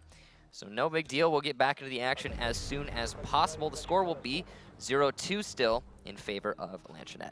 Welcome back. Hey. So just a bit of a cool off that they will have now with BRK failing on Bar Gaming. It'll be interesting to see where they're going to go, and unfortunately, I don't think we were able to capture where they were going to go on their site this time around, but I mean, every site is unlocked for them. They could go back to Barn Gaming and hope for a more formidable defense this time around. Could go downstairs or Kitchen Trophy. And a couple things on the attack that I saw for BRK was they took a while to get into position. They managed to take control of Master, but they didn't really use much of Master at all. In fact, they decided to put most of their push inside of Office right next to it and then try to work on the roamers in the hallway and the top of the stairs and by library. And they just kept feeding in to LSX and ended up establishing very little actual control in terms of territory, but also weren't able to get the kills when needed. I mean, I think to lead into what you were saying is it's very much a case of that they had that control and they didn't actually focus on clearing out the roamers as a team. It Right. seemed like there was always one person on BRK holding the angle, trying to deny the flank, but ultimately losing their life in the process. Eventually, when they got fed up with that one person pushing in at a time to try and clear out library, it's just not going to work. Eventually, that got the kills, but they were already at such a deficit, having lost, I think, 3 players that put them in a 2-on-5 after they cleared out those, or that first roamer and then the second 2-on-3, but still, it was a bad time overall for that roam clear. If they had focused on it as a whole team and droned out library and pushed all the way in, I think they would have had a much better time on that round. Well, they had Diogo as the Thatcher inside of Master Bedroom, basically doing nothing. He just seemed to keep circling around. You know, you didn't have a Hibana up there. First of all, their Hibana was the first casualty. That is going to thwart most of your plan to begin with when you've lost her first, and of course her utility can't get any of those hatches if the ex-Kairos go with her to the grave. So it forced the Thermite to go upstairs too. Right. The hard destruction that you could have used elsewhere. Really, the only way you're going to use that Thermite is in the west lobby. Well, that's Right. it. But still, it forced him to come off of the position he was trying to play, I think on the B window, and then go upstairs to open the drop down. And ultimately, it didn't really aid them at all. But he had to do it because you need that potential, that leverage for the actual push. And if you had to think that if they, the way the position of the Ella was positioned by the pillar just over top of the fireplace on the second floor. The chimney? By the chimney, sorry, not pillar. It's a chimney, it's a fireplace. Of course, fireplaces have chimneys. What am I thinking? And then you had the Jaeger who was sitting by those little trophy cabinets in the hallway upstairs. You could conceivably have one push from inside of bedroom or office and then have another come in through library now that at this point, library is relatively cleared. Because if you're going to try and push from the angle that they were inside of office and master, they are going to get caught in the crossfire of the defense, not the other way around. And that's not how you pinch roamers. That's how you yourself get pinched. And that's exactly what BRK did. And unfortunately, I think it was just the case that BRK wasn't playing enough focus. Again, they were trying, it seemed like they were trying to use Master and Office, and just that's it. Let's use Master and Office. Let's open up the floor, and let's push into the site. We can ignore the roamers. And that's all well and good if you're playing it safe, but they were playing it too loose, and it allowed the roamers to just keep picking them off one by one by one. For those of you wondering, we are almost ready. We're getting everybody back into the lobby again. Chalet is the map we are currently on. 0-2 still for Lanchonete, and soon we'll get things back up and rolling. Just waiting on one member. Just waiting on one guy. Member to come back. And hopefully no significant hardware or PC issues. It's always unfortunate when that happens. Right. Yeah. So we, I hope, again, like you said, we're hopefully not going to be having to deal with that. So we haven't had very much of an eventful map so far. The BRK hold, we haven't talked about the first round very much. Let's talk about the BRK hold on Gaming Bar. Okay. Because it seemed like they were doing a lot of things right, but Lanchonete, they came at it from the perfect angle, forcing in from the main lobby and covering all of their flanks quite coherently, not really leaving any gaps in their the defense of their attack. So that was very impressive by them. Even if BRK was playing it right, they even had 2 of their mirror windows facing towards Master and Office when they were holding up upstairs in Library, but even that defense with the aid of the mirror windows was unable to get a single kill. So what are your thoughts on that hold overall? I guess, like, for me, the biggest gleaming mistake that they did was they had no pressure whatsoever on the main floor, except for on site. They had 3 above and they had 2 on site, but within 40 seconds of the round starting, Yuna was already at double doors and was able to get a frag almost right away as Ying, without even using the gadgets available or at his disposal, just because of his positioning. And it's, how can you give up that much room and let them fight? I mean, we don't see a lot of reinforcements, but they didn't even reinforce double doors. They didn't reinforce main lobby, like, at all. So there were all these wide open sight lines for the attackers to literally just come in, and there was nobody covering to make sure that they weren't pushing from that angle. I could have really seen a roam inside of Trophy be very successful there, because it like you said, it was left open when it needn't be. Because Right. I mean, think about Trophy, right? Why is it so hard to attack at a Trophy? Why is that one of the most common bomb sites? Well, because there's only a window. The only way to get into Trophy as an attacker is either through the hallway, which is often defended, often part of the defense as overall, or through the B window. And we saw, I think, mostly just Master control and then down into Trophy later towards from West Lobby from Lanchonete. But if you had maybe a Jaeger or an Ella sitting inside of a trophy, simply waiting and holding that window, holding the hallway, and it's not a hard thing to do, we could have seen at least either a late flank or just a stall out of time for Lanchonete. Like, you're absolutely right. BRK didn't try to take that. They didn't even, there was no real pressure there. They did a full anchor inside of library and inside of the actual bar and gaming room.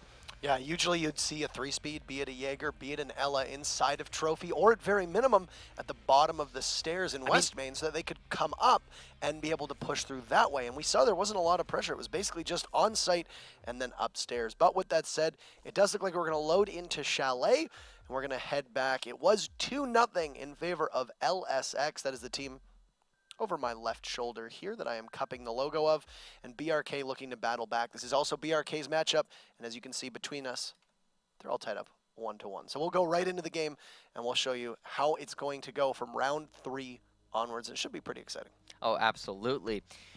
Like previously stated, this has been a very back and forth match so far.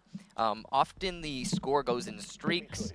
I think that rehost, though, is probably going to be well, it's probably going to end the streak. Usually rehosts, they cancel all momentum and let both teams start anew, but the score is still what it is, 2-0, and even if BRK doesn't have to fight the momentum anymore, they will have to be at a disadvantage, even if ever so slightly. You have a blitz on the board. Yuna playing blitz an awful lot. Not too much of a surprise, but he likes his odd ops. He does, and I mean, he makes blitz work, though. I mean, we see the same thing with what is it, Julio or Julio? Julio, yeah. Julio, as we've quarreled in the past over his pronunciation, and I want to make sure we're getting it right, or at least I'm getting it right. I do remember talking to Julio, and he told me straight up that it was Julio. Well, so there you go. There you go. I would imagine that he knows best. If I'm wrong, I'm sure he will correct me. And if I am, I apologize. Now, the setup that they have at the moment involving a mute, and on a site like this, mute is of course going to be used effectively to deny intel primarily inside of Trophy. We saw them set up 2 jammers there, and there is no Twitch being employed, just the Thatcher to be able to take care of that. Now, for those that are wondering, why would you run a mute in this particular scenario over another operator, such as maybe a third roamer or somebody else who can play aggressive side, or even another anchor like an Echo, a Rook, or a Doc? Right. I mean, anchors are not so in the meta, especially those ones like Docs and Rooks anymore, because you've got anchors who can do things like this, such as Mute, who have C4s. A nice C4 there from 1 on a GCR above, and yeah, that's why you're typically going to bring someone who's a little bit more dynamic, especially in our current meta. But, I mean, we do sometimes see Docs and Rooks these days. I mean, mostly Echo.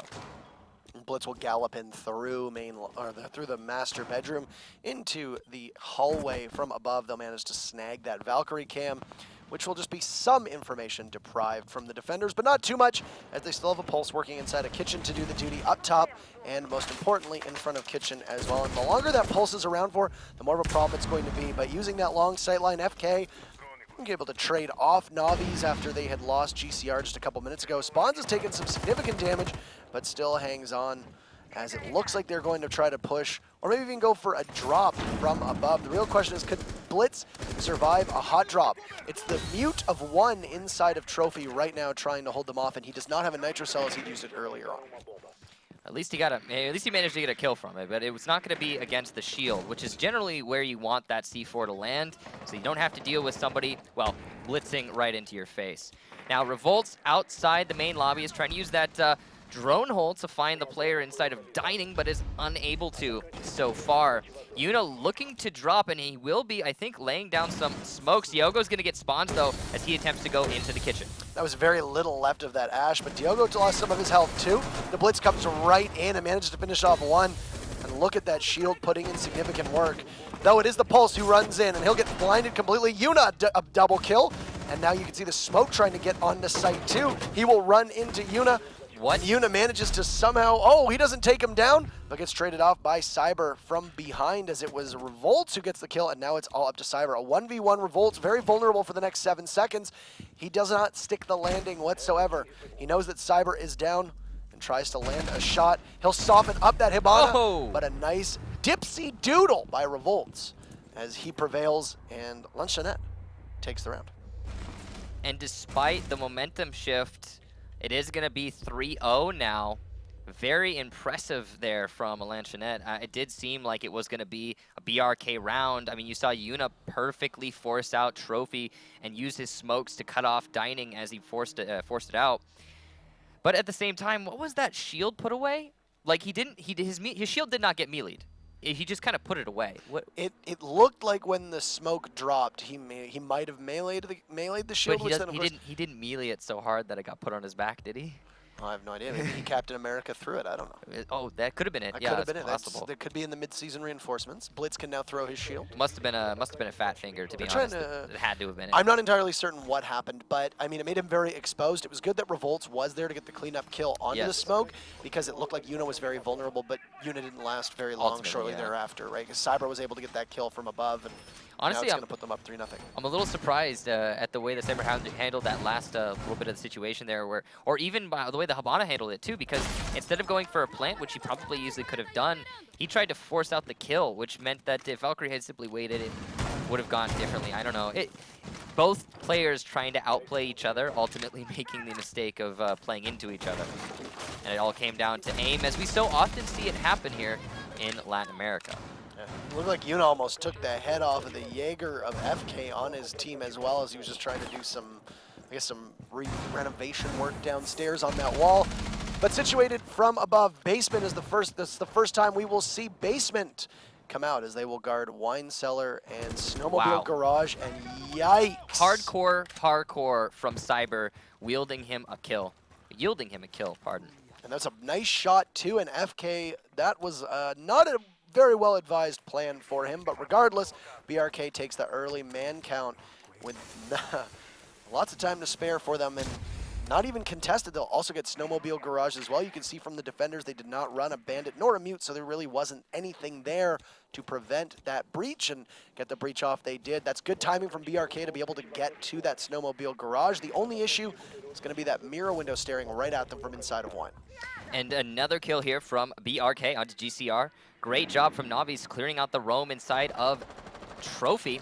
And that's a really important thing, because last time we saw BRK attack, they got super stalled because of those roamers. And it's not going to happen this time. But Yuna gets a refrag onto Diogo, as it looks like it might have just been outside the Snowmobile Garage, simply peeking from the connector. And that usually doesn't work for the defense, but Yuna making it in this situation. Double kill for Yuna, as down goes Navi's. That's the Twitch out of the question. So you've lost Twitch and Thatcher, both of who have similar jobs, sort of overlapping. You were going to be focusing on gadget destruction, but they've largely already managed to get open that garage door. The only question is, did they lose the Mira on Wine? And that's what I want to see here. I couldn't tell from that angle if they'd lost it. Nope, they still have it upright, and Yuna, kill number 3 on the round. On to Cyber. He is single-handedly carrying this team right now. He had a great first 2 rounds. Those stats won't be shown just because of the rehost. Yep, and it is going to be what was a 5-on-3, turned swiftly into a 2-on-3 by virtue of, like you said it, Yuna, who has been just, I don't know, playing off one position, very aggressive, peeking all the possible angles. Revolt in from One's going to get him eliminated, and PX as well. Revolts takes him down. So no more of Yuna this round, but all the same, it is going to be a Lanchonete win.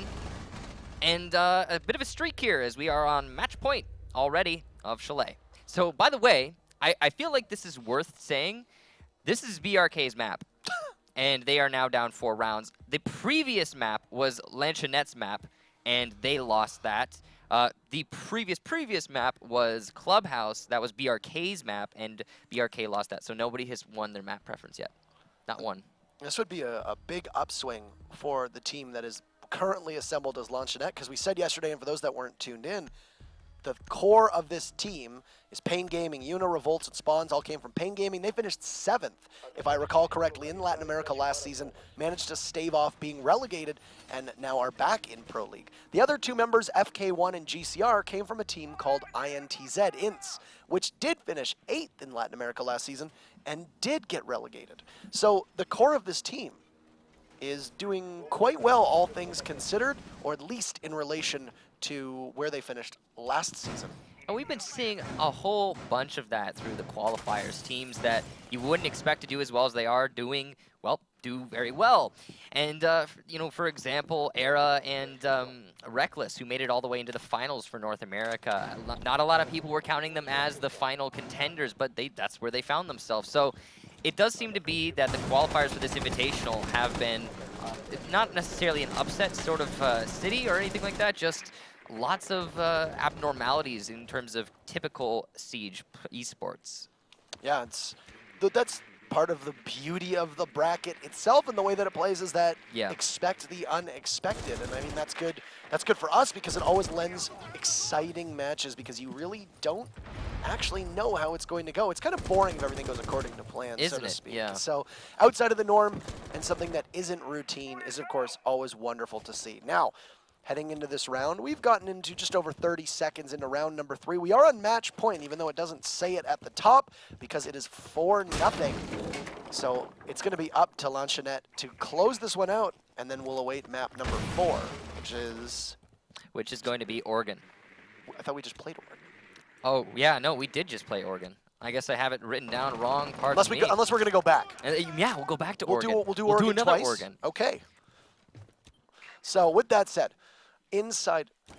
so we'll be playing Consulate next. But with that said, LSX has taken the top floor and still about half the round, really need to get their ducks in a row. It's a decent composition to deal with this as GCR eliminates Cyber, and that is the Ella down will fall to the Glaz, the suppressed Glaz up on what is called K9, fondly named after Era Eternity member K9, who will be at the Invitational with that team because they won the North American playoffs. I was talking to some European players actually a couple days ago about K9 spots, and they said, yeah, no, we actually call main lobby balcony K9 in Europe as well, even though K9's a North American player. Right. Now we're going to have Navi's get a kill on a GCR. There's Vigil proving himself useful on the roam over by what I believe is Library. And so far, Lanchonete has stalled out a little bit. We've only got a minute left to go. They have forced the roam downstairs, but they don't have any actual good positions to push. And that was very good usage of Vigil, was that he was inside of Library. The Glaz was trying to hunt him down. Now, of course, Glaz can see him through his thermal scope, so as a nice glowing yellow indicator. However, Glaz was only droning for himself, so all he could have was that visual indicator that Vigil was somewhere nearby, but wasn't actually able to determine his location. And what this has done is forced LSX to need to go from inside a kitchen itself. They have firm site control, spawns, FK, and Yuna all jumping in, and it's all up to PX to prevent the sweep, but PX will get gunned down just inside of the hallway by West Main, and Spawns finishes it off. A nice showing, and they will back out, and we will go to championship point in just a moment on Consulate as LSX takes that 5-0, a flawless performance. A very good job there from Lanchonete and Consulate, a map that is very dynamic. I'm guessing by the scores that we've seen throughout these maps is probably going to favor BRK, given that it was Lanchonete's pick. We'll probably see it be BRK. Let's take a look at the highlights from what we just witnessed on Chalet. Most of these highlights going to obviously be probably from Lanchonete, given their dominant victory. As you say, that's all BRK at the moment. That was a really nice C4, though. Hey, we see what we see, you know. That's a fair point. Score was 5-0. I don't know if there's much more to say. I think the one real standout for me over the last 2 days has been Yuna, and this was a great play here. And you can see part of the issue with FK's Jaeger in that was he was running that extremely vibrant orange headgear. And that's the kind of thing where Skinergy can get you killed. And, of course, Jaeger has a pretty large head box. But outside of that, when you're looking through a window through the cover of trees and there's this bright, glowing orange sphere staring back at you, it's going to make it a little bit easier to notice where you are. As our previous casters just said, the Universal Glaz skin, or actually I believe it was Macy J in the chat who said Universal Glaz skin. And it kind of hits hard on home, though, because that's exactly what it is. Yeah. It is a skin where you put it on and now suddenly everyone sees you glowing and you're easy to kill. So Consulate now is going to be our map. Again, it looks like it's going to favor BRK given it's Lanchonete's pick. That's just the theme we're running with today. But it also is a very dynamic pick, which is similar in terms of maps. It's similar, I think, to the most of what we've seen so far. It's similar to Oregon. We saw Chalet, we saw Clubhouse. Those are a little bit more linear. You have specific ways to play that. Clubhouse, you're not roaming. Chalet you need to roam. Right. And on Oregon, the most dynamic of all of them, we did see BRK get the win in the end. It took them a little, it was a struggle, but they got the win. So that might play into their skills on Consulate now, and we could see them show up a little bit more, go to map number 5, which I think, honestly, we're probably going to see. I like Consulate because it is a good mix of the aspects of Chalet that we like as well as Oregon, right? It's got a lot of destructibility similar to the way that Chalet does. The way that you're going to take sites in Consulate is going to play out very similar to certain sites in Chalet too.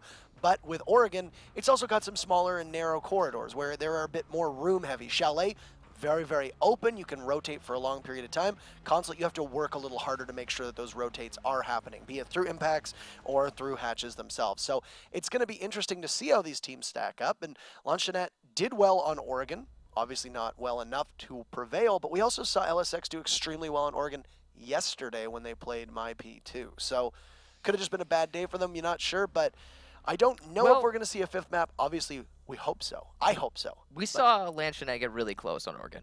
Like they were close. 1 round away from overtime. They stormed back. It's just because they lost 4 rounds the first 4 rounds in a row, and they couldn't push back enough. They were just an inch off, honestly. But we have everybody loaded in here. We are going to be getting back into matches. It's going to be Consulate. Score right now is 1-2 favor of Lanchonete. And as soon as everyone readies up, we'll get started. And this is it. This could potentially be our very last Latin America map that we see, which would have LSX go to the Invitational in the sunny beaches of Montreal in February. Yeah. The sunny beaches of Canada, if I may, as they would go to Montreal and they need to bundle up as it is currently summer in Brazil and it is very much winter in Canada. With that said, we are loading in. Consulate is going to be map number 4. You have BRK versus Lanchonete, and this is it. This could be our last one. We'll load into the game in just a moment. I don't expect BRK to let the momentum get to them. I mean, we've seen so many comebacks from both teams throughout this series that I don't think BRK is going to be like, no, we're getting eliminated here. Plus, you know, I got to be honest, I think going into this, a lot of people were pulling for BRK in this matchup. They seem to have a really good qualifier throughout, and while Lanchonete had a good qualifier as well, you know, they also had some pretty landslide victories, and those sorts of things cannot always be, you know, given credit to the winners. I think, not to discredit their success, but I think most people, if we had done a community vote yesterday, yeah, I think MOPA would have almost taken that in a landslide, largely because of the popularity of their players, but also because they are the old BRK, and we knew how successful they had been in the past. You know, it's got to be weird, you know, not being the BRK, the new BRK, making it all the way to the finals, and the old BRK not. I gotta wonder how that feels. You know, it's like, oh, the org that used to have us is just pushed on forward when we couldn't. Well, they did tease on Twitter that there is news coming and that they're not that upset by the loss. The loss. I think they all tweeted the same thing, actually. I'm pretty certain Zig tweeted something and they all cut and pasted the exact same tweet, if I remember seeing it correctly. It almost seemed on Twitter like they weren't at all worried that they didn't qualify the hard way for the qualifier. I think they'll have a very good shot in the community vote. One of the most popular YouTubers, period, for Rainbow Six in Zagara. Yeah, I think he is actually like the #1 just Rainbow Six YouTuber. He's top 5 easily. Easily. So I think they're pretty confident that they'll have a good shot in the community vote. Oh, yeah. But regardless, as we've touched on before, the other thing with that too is that you don't want to leave that to chance, because you can lose that community vote. You are more in control of your fate in this actual game. And with that said, LSX is potentially only 5 rounds away, and they'll look to try to push on that garage. The first EMP will go down, and that exothermic charge is just sitting there waiting. Now on the defense, there's only a mute to contend with, and wow, FK making sure that Lanchonete starts off strong, as both he and GCR, guns a-blazing just outside of Visa, and a 2K for him very quickly, and you lose your Hibana and your Ash. That's going to affect a push from that main floor. You can't get that hatch unless you use your thermite inside of the bathroom, and Piano is going to be relatively safe now too.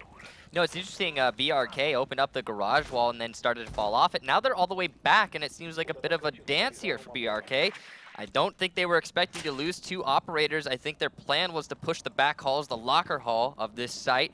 But that went awry because they lost their main 3 speeds. Well, they're only 3 speeds, and a lot of their pushing power. Now they're going to have to start to go for a smoke push in towards garage, but it's not going to work out. At least not so far, as Spawns gets a headshot onto 1. We see it be a 2-on-5. C4 will miss for Spawns, but he's going to get a little bit of damage on the PX as he peeks around the corner. Still playing by Black Car. He has a lot of control. He gets shot at from both the Mute as well as the Mira, secured inside of that office just next to the staff cafeteria. And they're looking to see where the rest of them are. So they know where 2 of the defenders are, but where's the castle of Yuna? And of course, the ever-fearsome roaming duo of FK1 and GCR, who have looked very good so far this tournament as well. So they will now need to reposition too, because it is just the duo of Thermite and Thatcher and 5 members of the defense. It's basically a death trap for them to try to wander into that garage. And I mean, these are your primary support attackers. When you say support operator, it just screams Thermite and Thatcher. So in this situation, they're not going to be very favored to win out. I mean, obviously a 2v5 is already daunting, but add to that your particular roles, and again, it just gets a little bit harder. Diogo going to be covering the flank as Thermite starts to push into lockers. The plan might be here to just try and bait out this push using Thermite and get a couple flanks from Diogo, but Diogo is going to do just that, actually, as he eliminates FK1. And now we have a slightly more even round, but still only 16 seconds. GCR getting a little ahead of himself, running outside the garage, not going to find anyone. Unit will get Diogo in the back hallway. And now Red Revolt's going to take out PX as he comes out of the kitchen. Very aggressive round, even towards the end there by LSX. And they will secure the first round win. Now that's going to be, I think, affording them a lot of momentum, given they already won the previous map. Over the last, 3 games, they've really only had a couple bad rounds. Because even some of those rounds that BRK won, LSX was still putting up a pretty valiant fight. Whereas you could say BRK has done the same, but it doesn't really matter because the score shows that Lanchonete is doing a really wonderful job at the moment of holding off BRK and really exploiting their weaknesses too. I think BRK has been struggling with entry, and that has been showing by how well LSX has been able to capitalize on the entry fraggers. Now, be it that they might not have a strong enough drone game, I'm not entirely certain because we can't always see the full picture, but I would suspect that part of it is that BRK isn't sticking together as well on their entries as they could, and often leaving one member all on their lonesome, and in that case, it's just simply going to be who wins their gunfight at that point, and BRK's been losing them. Yeah. And as you can see up at the top there, we have a Glaz for Lanchonete. Now, we've been seeing Glaz played so much through this series. It seems like both teams are really in love with him. And you got to wonder why at some point, because we don't see him in every single region, at least not as frequently as we're seeing him right now. And I guess it's just favoring the fact that you can see through those smokes. I mean, smokes are definitely a lot more in the meta than they used to be. But here on Lanchonete, you only see one set of smokes, and that's on the Glaz himself. So questioning what the actual point is there. Do you have any thoughts on that, Intero? Latin America runs a lot of Glaz. They do. Almost every major team in Latin America has a proficient Glaz player. You have 2, in fact, on BRK in both 1 and Cyber, who played a lot of Glaz last season, and now you have 1 playing on more primarily fragging roles here. As for Lanchonete, I just think that it helps because of how good their aim is, and Yuna manages to take out 1, and that eliminates the Pulse very quickly before Navi's can trade that one off and put us back to 4v4. That's the Ash off the board for the attackers, which Ash is important on this site simply for fragging potential, but not a whole lot else in comparison to the other operators that they have right now. It looked there like Spawns just got a little bit out rate of fired. He was firing on to the Ella's face. Navi's just narrowly dodging death there. He will be very lit up. It doesn't look like they're going to reset. Not going to take that risk, which is understandable.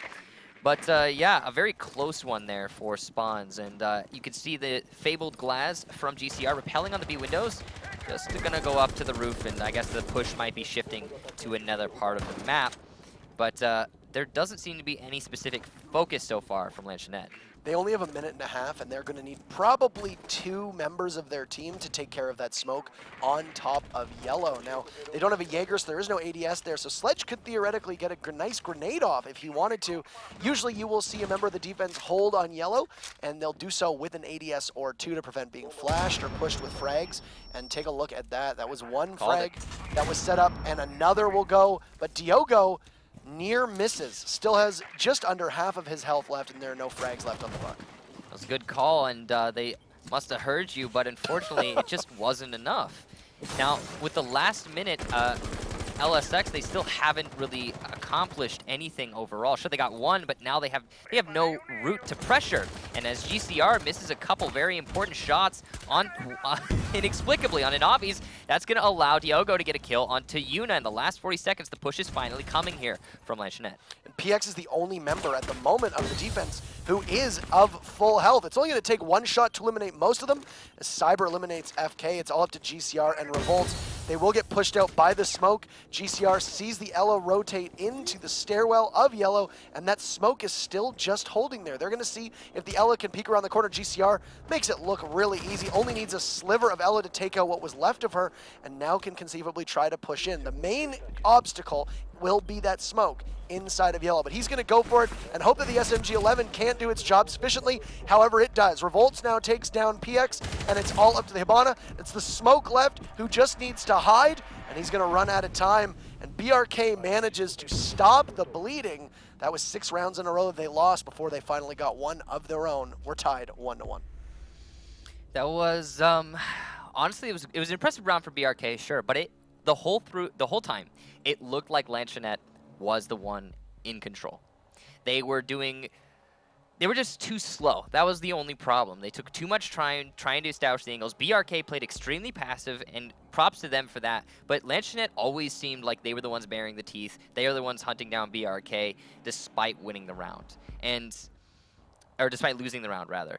And that is not really good. That's not a good place to be for BRK. Even if you're winning rounds, that's going to make you feel like it was just narrow. And it was. It was very close. Smoke had 1 HP. He was just chilling on Yellow. And he won it via time, not through a dominant victory.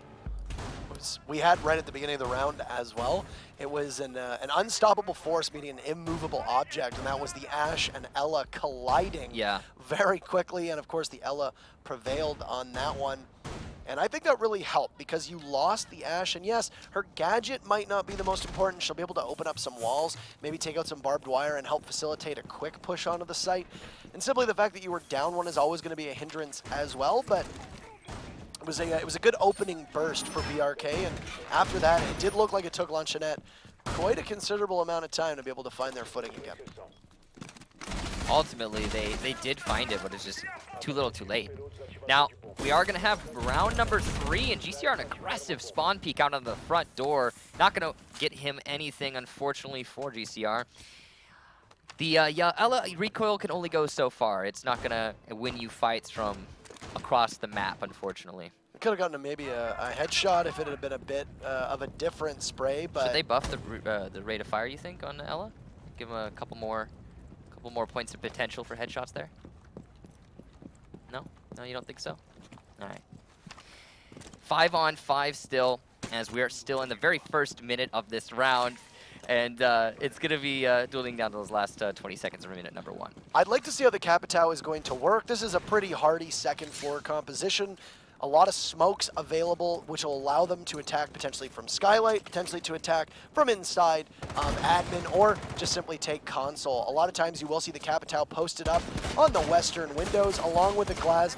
Maybe have some smoke and then a drop in. The big component is going to be whether there's somebody playing inside of Yellow. We saw that last time around. BRK favored the Yellow hold an awful lot from the smoke. And as you can see, another smoke yet again inside of console office by that short wall by the closet. But first kill is going to go to 1 as he nades the Ela, and GCR, who is a good shot, will not be able to run, I guess, with reckless abandon throughout the map, as he's off the board. Or at all. Or at all. Yeah. At least for this round. I mean, yeah, having Ela eliminated so quickly is a really good thing, just in general. Now, one does not know how close he was to that kill. If he had simply aimed a little bit lower, it would have been a headshot. But a nice try there, seeing the melee holes and forcing Jaeger off of that position. But we're seeing a lot of what we saw last round, this time on a different team. But BRK has stalled out on this top floor push, and we even have Roamer still for Lanchonete downstairs. Pulse on the Yellow stairs themselves will be waiting it out. Yuna tries to get one of the clay pigeons just by the balcony. As one completely opening up that bathroom will afford his team an opportunity to cut off any of those roamers or flanks that could push in. 2 smokes will drop, but gets answered by Smoke himself, and Cyber comes right into the actual Toxic Babes, but persists through it and eliminates Yuna as he loses about 2/3 of his health. Now they do have control inside. Diogo runs in, Spawns trades off, and Navi's Claymore is able to eliminate FK1, and that is going to leave just the Valkyrie for LSX against 4 members. From below, he'll take out PX. And Spawns will have some hardy work ahead of him to take out the 3 remaining members, and we'll see if he can get around the corner to the Claymore here without setting it off. Does get it, runs out, but nobody on the windows, and we'll head back inside. Briefly detected, meaning that the defenders, or the attackers rather, will still know his position. Just outside of the vending machines will outduel the Hibana, and he takes her down. And that's Navi's off the board, but still a Glaz and a Buck. That bathroom opened up earlier, will be where the Buck sits, and Glaz has a nice long sight line from inside a console office that he will use on Spawns, and BRK takes their first lead in a map and 2 rounds. And as well, the first attack win there for BRK. We saw a lot of basement coming out from both of these teams, and well, not for both these teams, just for Lanchonete. And it worked out for them, then BRK went upstairs, and that worked out for them. But now, Lanchonete trying upstairs, and they are unsuccessful. A lot better time management for BRK. We did rant on them a little bit earlier for wasting a lot of the first 2 minutes, but when that last minute came around, smokes went down, and there was no hesitation on the vault into B. So good job to BRK for that. Also, the roam clear, while wasn't spectacular, did manage to at least neutralize the roamers. Good Claymore placement on the A balcony, and an all-round well-structured attack from BRK. Now, bottom floor defense for BRK. This time, we'll see if they manage to make this work. The big focus for me there was both of those rounds looked like BRK was finally comfortable again with playing against Lanchonete, and that was something that I think was missing in Chalet, was that most of the times BRK looked pretty listless. They looked confused, rudderless, you know, lost in the sauce, as I think some would say. But now they actually do look like their old selves, and it's helping them. Here they have the lead on Lanchonete's map. So very interesting that they keep trading back and forth. But regardless, now BRK will go to defense. They do have a lot of roam or anchor heavy players at the moment. You have an Echo, you have a Smoke, you have a Mira, you even have a Legion, who of course will likely want to play closer to site as those goo mines will recharge, or rather charge up over time. And I don't know why they completely negated to seal off that garage, and one Ash charge will blow it wide open. So we talked about how BRK was slightly more on point, and then something happened, and now they forgot their entire reinforcement pattern. And we also saw, you know, it's not really a big deal, but what we just saw there between the Smoke, the interaction between that Smoke and Ella, where the Smoke is trying to reinforce the door, Ella's trying to come in and put down the Gersmont, and then Ella wants to leave as well, and then he's still trying to reinforce the door. That right there is just miscommunication. That's people not saying things to each other, and that is always bad in a team format. That Sledge, he sees the Smoke, and Navi's, despite both sides of the garage now being open, will try to push through, and GCR makes him pay, and that's first kill for LSX. Drop's going to be opened up. Good job there from Lanchonete to at least get that control. Grenades are going to ultimately miss near the small office downstairs. And Cyber on the pipes position is one of the most important anchors and pivots here for BRK, as they don't have anyone playing by White Van. More miscommunication coming out here between BRK, and a Smoke is going to be dropped instantly by pipes. Now, finally, one will go off onto the main garage. As we get close to the last minute of this round, LSX is in a good position for their final push with drops open, control of the entire garage, no defenders by White Van, no defenders by pipes. We'll see how that works out for them. And they managed to pick up that Toxic Babe, so at very minimum, they will still have 2 more available. And they peek their head for just a second as another Smoke goes off. Yuna takes out the Yokai as FK does some long sight damage on the PX, but BRK a salvo of their own as Cyber and Diogo eliminate both Revolts and FK, but are unable and unsuccessful at stopping that defuse from going down. So still a 3v3, but there is now a crisis of time as that diffuser loses a quarter of its clock. And it's one who's going to try to pick up that barbed wire, so there's going to be no audio for the defenders, or the attackers rather. Diogo tries to push up. He gets gunned down by Yuna as GCR eliminates one, and it's all up to the Legion of Cyber to contend with Yuna and GCR. Going against a Glaz and a Thermite, and GCR makes it 3 on the round as he takes out Cyber and ties us up again with LSX answering back. Very dangerous prospect here for, what a nice shot. Very dangerous prospect here for BRK. They're the ones really feeling the pressure with that map count at the top. You can see there, Lanchonete's the one up 2-1 of BRK, and if they win this map, it's all over. They will push their way into the Invitational. So every round counts, and there were so many little issues in that last round for BRK. Just to start, of course, there was a miscommunication we saw at the back. We saw the one garage panel left unreinforced. We saw, this is the main thing though, is the defense falling off of pipes, yellow pillar, and white, back of white, so easily. Sure, we did see Lanchonete opening tons of holes inside of Piano, but you cannot, just because you have a yokai drone, that does not mean you can fall all the way back and expect the plant not to go down. I mean, BRK did answer with some good frags and a late roam upstairs that managed to bring it at least somewhat closer in their favor, but ultimately they let the plant get down, and in this bomb site, if you let the plant get down right inside of garage, it is a struggle to retake. Yes, because you have all of that, I guess, that driveway where the car is parked outside, yep, as well as the 2 stairwells as cover. And then, of course, you can always, if you haven't blown all, or the 2 panels, you can still have 1 panel to use as cover as well, which can be particularly treacherous. Now, one thing I noticed there that they also didn't get the most mileage out of was their echo as well. The yokai, very typically you will see a yokai will sit above, it'll hit them with a disorientation burst, it will fall back to the ground and scoot off. Whereas, in all reality, BRK just left the yokai there. Very easy to determine its location. You saw Yuna just instinctively looked up and managed to take care of it. And congratulations, your yokai only got 1 burst off before ultimately losing it, and that made it very difficult, especially with the fact that they're Echo running the Supernova, so a shotgun, so didn't have that same distance that the ACOG with the MP5 does. I have to say, I don't dislike Echo shotgun, but one of the reasons you bring an Echo, for some players at least, is for the ACOG. More importantly, you're defending the basement of garage. That is some of the longest angles in this entire map, and you didn't bring an ACOG, you didn't bring the SMG that can help you with those fights. It's just a personal preference, obviously, but it's an odd one. And you've already got a Smoke who's running the shotgun. Why do you need 2 anchors, both with shotguns, that are going to be relying exclusively on their secondary firearms to get those longer range kills, unless you truthfully believe that it's going to be all close quarters encounters, which, as you said, a wrong assumption to make.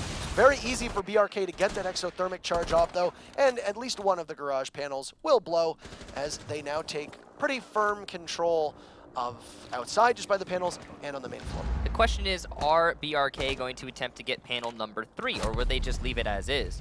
Yuna gonna eliminate 1 player upstairs in Cyber. GCR takes out 1, and it's all down to Diogo's, Novi's, and PX. Novi's inside of the bathroom hallway fighting the lobby defender, and with only 1 minute, BRK find themselves at such a disadvantage.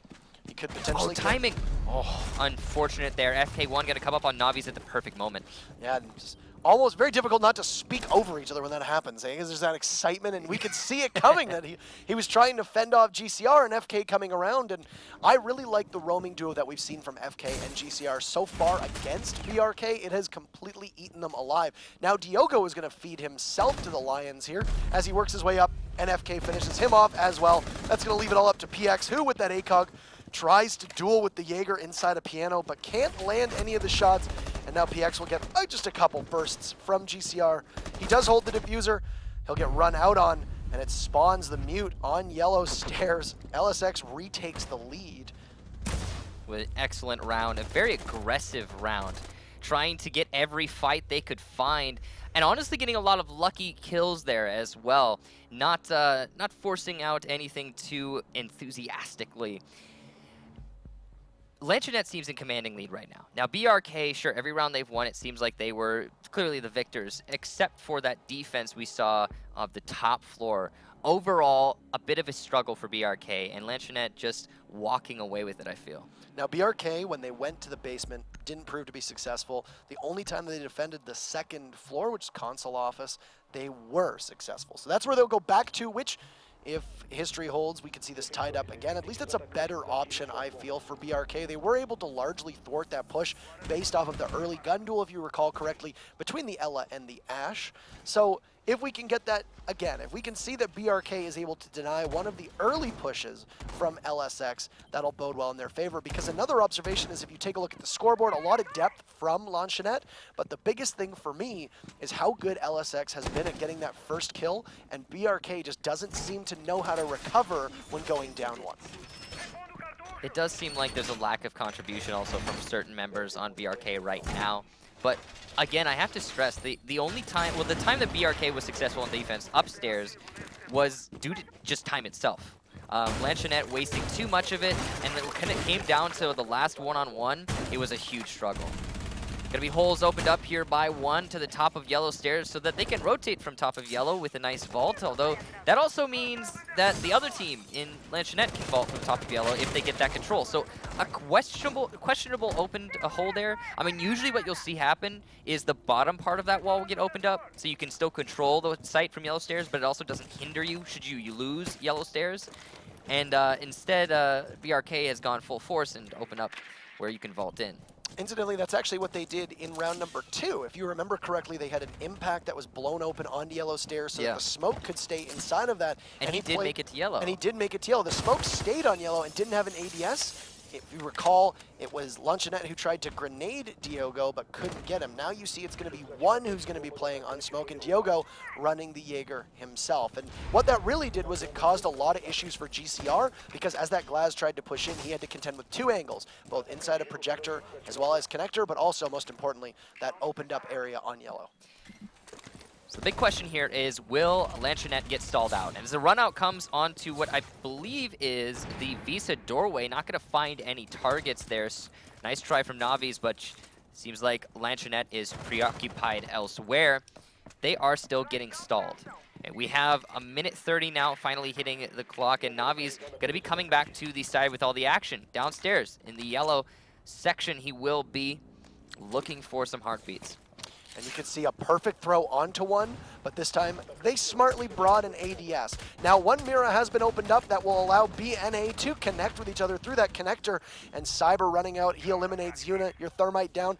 Don't really necessarily need a Thermite for his gadget on this matchup, but still, we call him Fragmite for a reason. He's still capable of laying down support when need be. But FK up top of the Skylight over yellow will eliminate Cyber. And now with Revolts creeping in, just doesn't see the pulse, and Navi's, who makes quick work of the Hibana inside of Piano. 3v4 now. Lanchonete, same exact time they addressed this site. They did manage to stall out then, and they're stalling out again. GCR gonna get the diffuser, and hopefully gonna go for a vault into B from behind. We're gonna see Spawns eliminate Navi's. Good positioning there. Not sure what Navi's was thinking, ignoring the circle stairs. And now FK1 challenging from the bottom of yellow. He will eliminate one with his own SMG-11, but Diogo's at the yellow door to try and continue to contest, and he will get the refrag. FK1 biting the dust.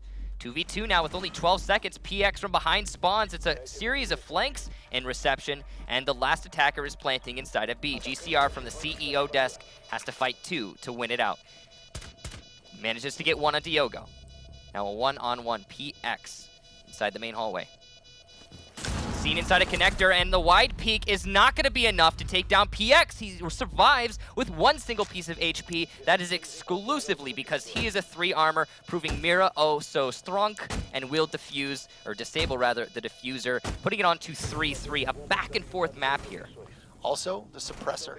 Also the suppressor, yeah. If he had not been running a suppressor, that would have assuredly been a kill. Yeah, he hit the shots, and Mira did take a little bit of damage earlier in the round.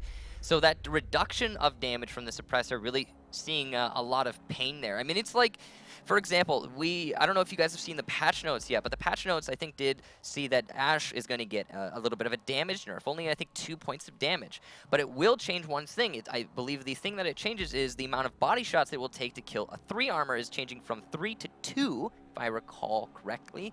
Could be a little bit wrong about that, but that one little bullet is a huge change if that's the case, and it's the same thing displayed right there. Yeah. So one bullet can make the difference. With spray patterns, if you're not able to land that headshot, one bullet can make all the difference, especially with your contending against operators that have very, very high rates of fire. And it looks like they're asking for a remake. I'm not sure what happened, but we will get a rehost here as it is all tied up 3-3, and you'll come back to our wonderful smiling faces, and we'll get the teams back in just a moment. Now, a great job from GCR to almost hold that down. It actually looked like he would be able to clutch it out. Now, the Mira with that Vector with a high rate of fire, the Glaz's position was given away when he eliminated the Jaeger because they did see one another, so they knew that for BRK, the Glaz was sitting behind the desk and decided to stand full up and peek rather than, which could have potentially been a smarter idea, use the cover around that bomb casing to sit there. Instead, decided to pull too far to the left, or from Mira's perspective, to the right of the bomb and exposed his full body, and that's all it took. You know, the big problem for me is that you're fighting a situation where you're at the disadvantage. So yes, take everything you can, including cover, right? Right. And when you're going up against a Mira, just to add to your point, when you're going up against a Mira, there's still 25 bullets in that mag, if I'm correct, and that is going to get eaten up by cover. You know, if you're going against a Jaeger, slower rate of fire, 30 bullets, you've got a lot more maneuverability. And he did kill the Jaeger. But a Mira, you're going to shoot a couple bullets and find yourself running out of ammo quickly. So as long as the whole torso is not exposed, Glaz in a pretty comfortable position to win the fight. Unfortunately, he did the opposite and went ahead for that maneuver. You're absolutely right. That was probably what cost him. It was a number of things. The fact that she's a 3 armor, the fact that he was running a suppressor, the fact that he peeked a little bit too far and Mira went for the wide peek. Now, a lot of things that you can look back on and very comfortably say, if they had done this differently, they would have gotten 2020 hindsight. Of course. Yep, I mean, he did a really good job trying to come back. Yes, GCR managed to get the plan off, which was wonderful because they had control of Projector and they knew on Yellow Stairs that he needed to be planting inside of the console office. So you look into that room, there's only one place you can't see. It's a pretty big given that he's planting behind the desk, which is going to afford you the most cover because, number one, that desk is going to block both those sight lines, but also there's the bomb there too, which is probably some of the best cover you can have in a bomb site. Yeah, the big standing hard cover that you can stand, crouch, or prone behind and still be plenty safe. So yeah, very good cover. Also, for those of you who aren't aware, on Consulate top floor, you can't plant in that little little closet next to the actual site. You have to be fully exposed if you try to plant near the couch, so that wasn't an option, of course. Now, we are getting everybody loading back in. The score right now, for those of you who are not updated, maybe just joining us, is 3-3. And we are on map number 4 of a best of 5. Now, as you can see here, it is a situation where if Lanchonete wins this map, they will take the overall win, go to the Invitational, whereas BRK pressured to get this map to put it onto map number 5, which would be Border if we get to it. And LSX is going to be defending first. They won the basements. They can go anywhere else. We might see a main floor on Consulate. We probably won't from the way these teams are playing, so very likely that LSX will go upstairs. Now, the only time that they have defended the second floor, BRK got their only attack round win. So every time LSX has gone to the basement, they've won. When they've gone upstairs, they've lost. So we'll see if that pattern holds true because, hey, the last time that BRK went to the second floor, they won and they managed to repeat that last round as well. So I would like to see a middle floor defense from LSX, from Lanchonete, because when they go downstairs, they put a lot of pressure into the main lobby bathroom, and that is essentially the middle floor, right? So, well, no, not essentially. It is the middle floor. So if they apply that same pressure, they have that same exact roam, but an anchor instead, then they play a little bit upstairs. I could see that working for them. You can even roam downstairs and hold that main lobby. But let's get into the actual match. Again, 3-3 on Consulate. And we will be seeing it load up right now as Lanchonete starts on defense, I believe, and BRK on attack. And correct. And like we said, basement is locked. They can't go there from the looks of it. We're going to go upstairs to the second floor and hope that if you're a fan of Lanchonete, that they do a little better than they did last time around. Well, BRK, the rounds that they managed to win on that top floor was because their Glaz just simply smoked and waltzed on into B and didn't waste so much time. And there was no one from Lanchonete in a position to C4 from below, just kill him outright. Nobody was really holding B. Right. After the initial pick came in, I think it was onto the, I want to say it was onto the Ella. But I'm guessing that Lanchonete is going to do good on that mistake that they had last time they defended this floor, and actually have some more anchorage towards B, or at least some some sort of device or a position that can deny the plant this time. The big issue too was that Yuna was killed very early on as the smoke playing inside of console, and that's tough. You can already see they're going to go with a bit of a different strategy this time around. Last time, one of their biggest focuses was keeping Yuna protected inside of the closet in console office, and they had put down some reinforcements accordingly. As of right now, unless we're going to see some last-minute adjustments, they're going to forego that and possibly do something similar to what we saw from BRK, which is position yourself so you can rotate in and out of yellow, but with a wall reinforced there, very unlikely. So already some changes being made from LSX to hopefully not repeat the mistakes they did last time.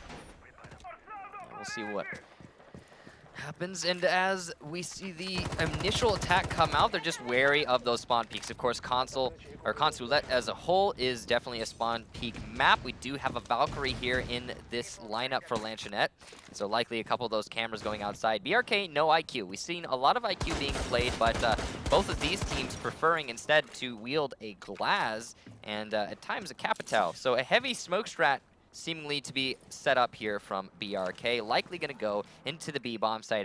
That is the focus of both teams whenever attacking the top floor. You see Cyber running the Glaz now, so it's not one that will be going with the Glaz, it will be Cyber instead, and that was what we saw a lot of last season in Latin America, was the proficiency that you had from Cyber on Merciless, playing as that Glaz, of course, now playing for BRK rather. And then we did see some role swaps, of course. When you inherit a roster, you are going to try to change up not just the operators that you play, but the actual roles that you play, be they on site or aggressive off-site or even roamers. So with that said, Cyber's still very far away and trying to vault up and get good coverage onto the balcony just in case somebody does opt to push out and get one of those repelled attackers on the south wall by projector. They've spent half of the round now looking for runouts and not finding any. It looks like Lanchonete has learned from previous mistakes and will simply wait upstairs, which is exactly how BRK has been successful on their top floor hordes. It's just waiting. Whereas when Lanchonete goes downstairs, I mean, the last time they went there, they just got aggressive. They went outside so many times, got a bunch of kills, and it worked out for them. Here, they're going to mix things up. A smart play, but a failed gas canister thrown through the B window rather than at the B window, and Yuna will probably be kicking himself for that one. That's one down. Now, depending on how delayed the push from BRK is, they can possibly still try to tie them together to get maximum area denial. And it looked like there was going to be another and a B. Wow, he manages to shoot that C4 out. We don't see that every day, and that's a big kudos to We don't see that every week. We don't see that every week. We don't see that every month. Really only at LAN do we see it, and that's because of the low level of latency. It's so easy at LAN, honestly.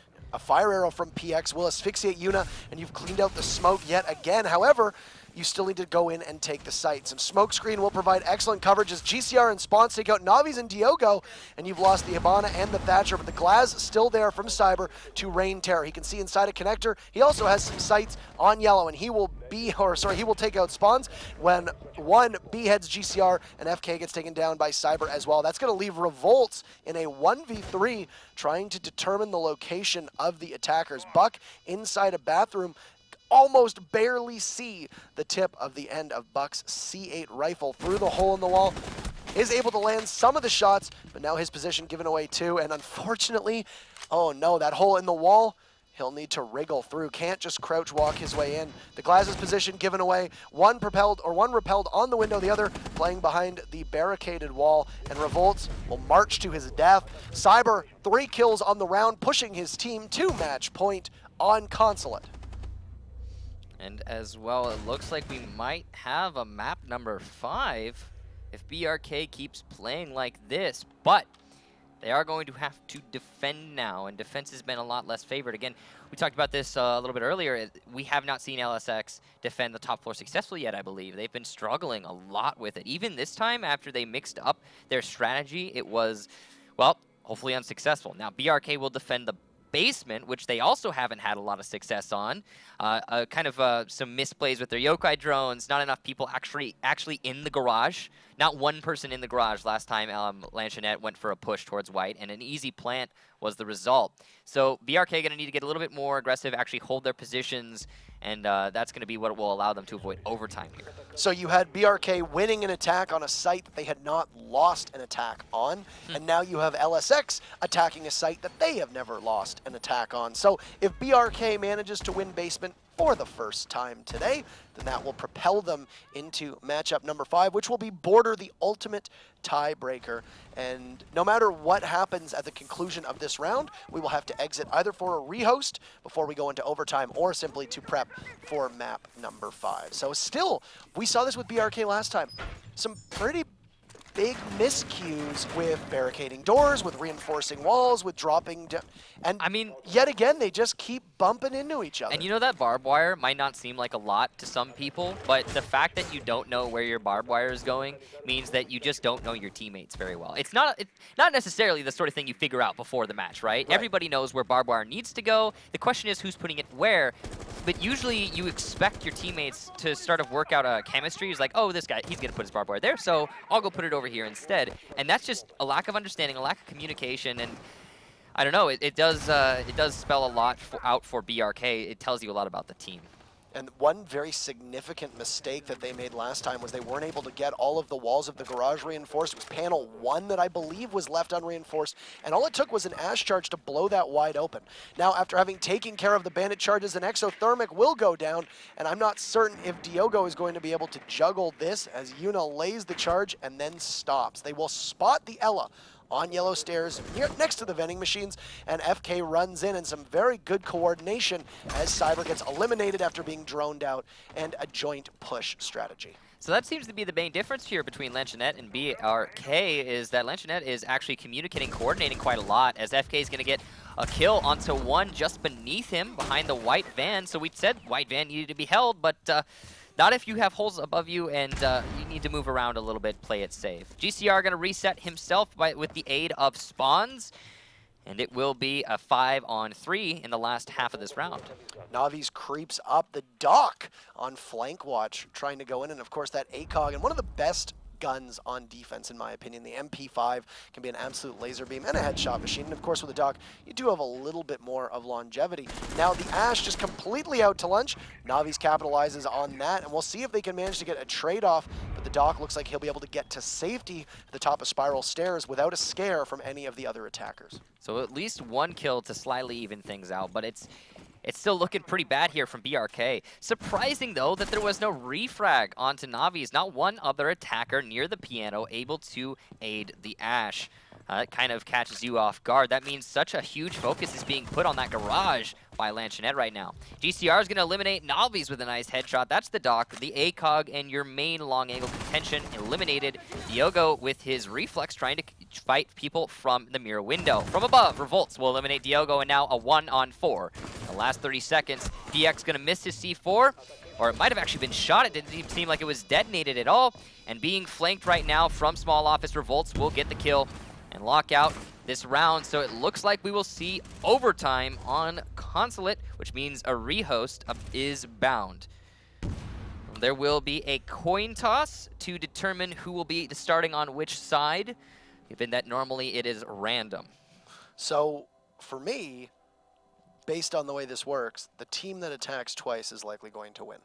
Because there's very clearly one side that they cannot defend. So if you're BRK and you have to defend twice, you're going to go upstairs, you'll win that one. Your opponents are going to go downstairs. You've never won that one before. But then if you're BRK, you then also have to go downstairs, which you've never won either. That's going to be problematic. The same is the inverse of LSX. If they start, they'll go downstairs, they'll win that one.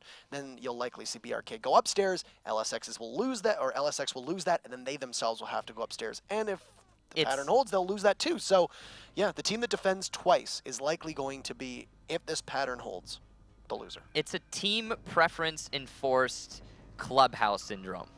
That's basically what's going on right now.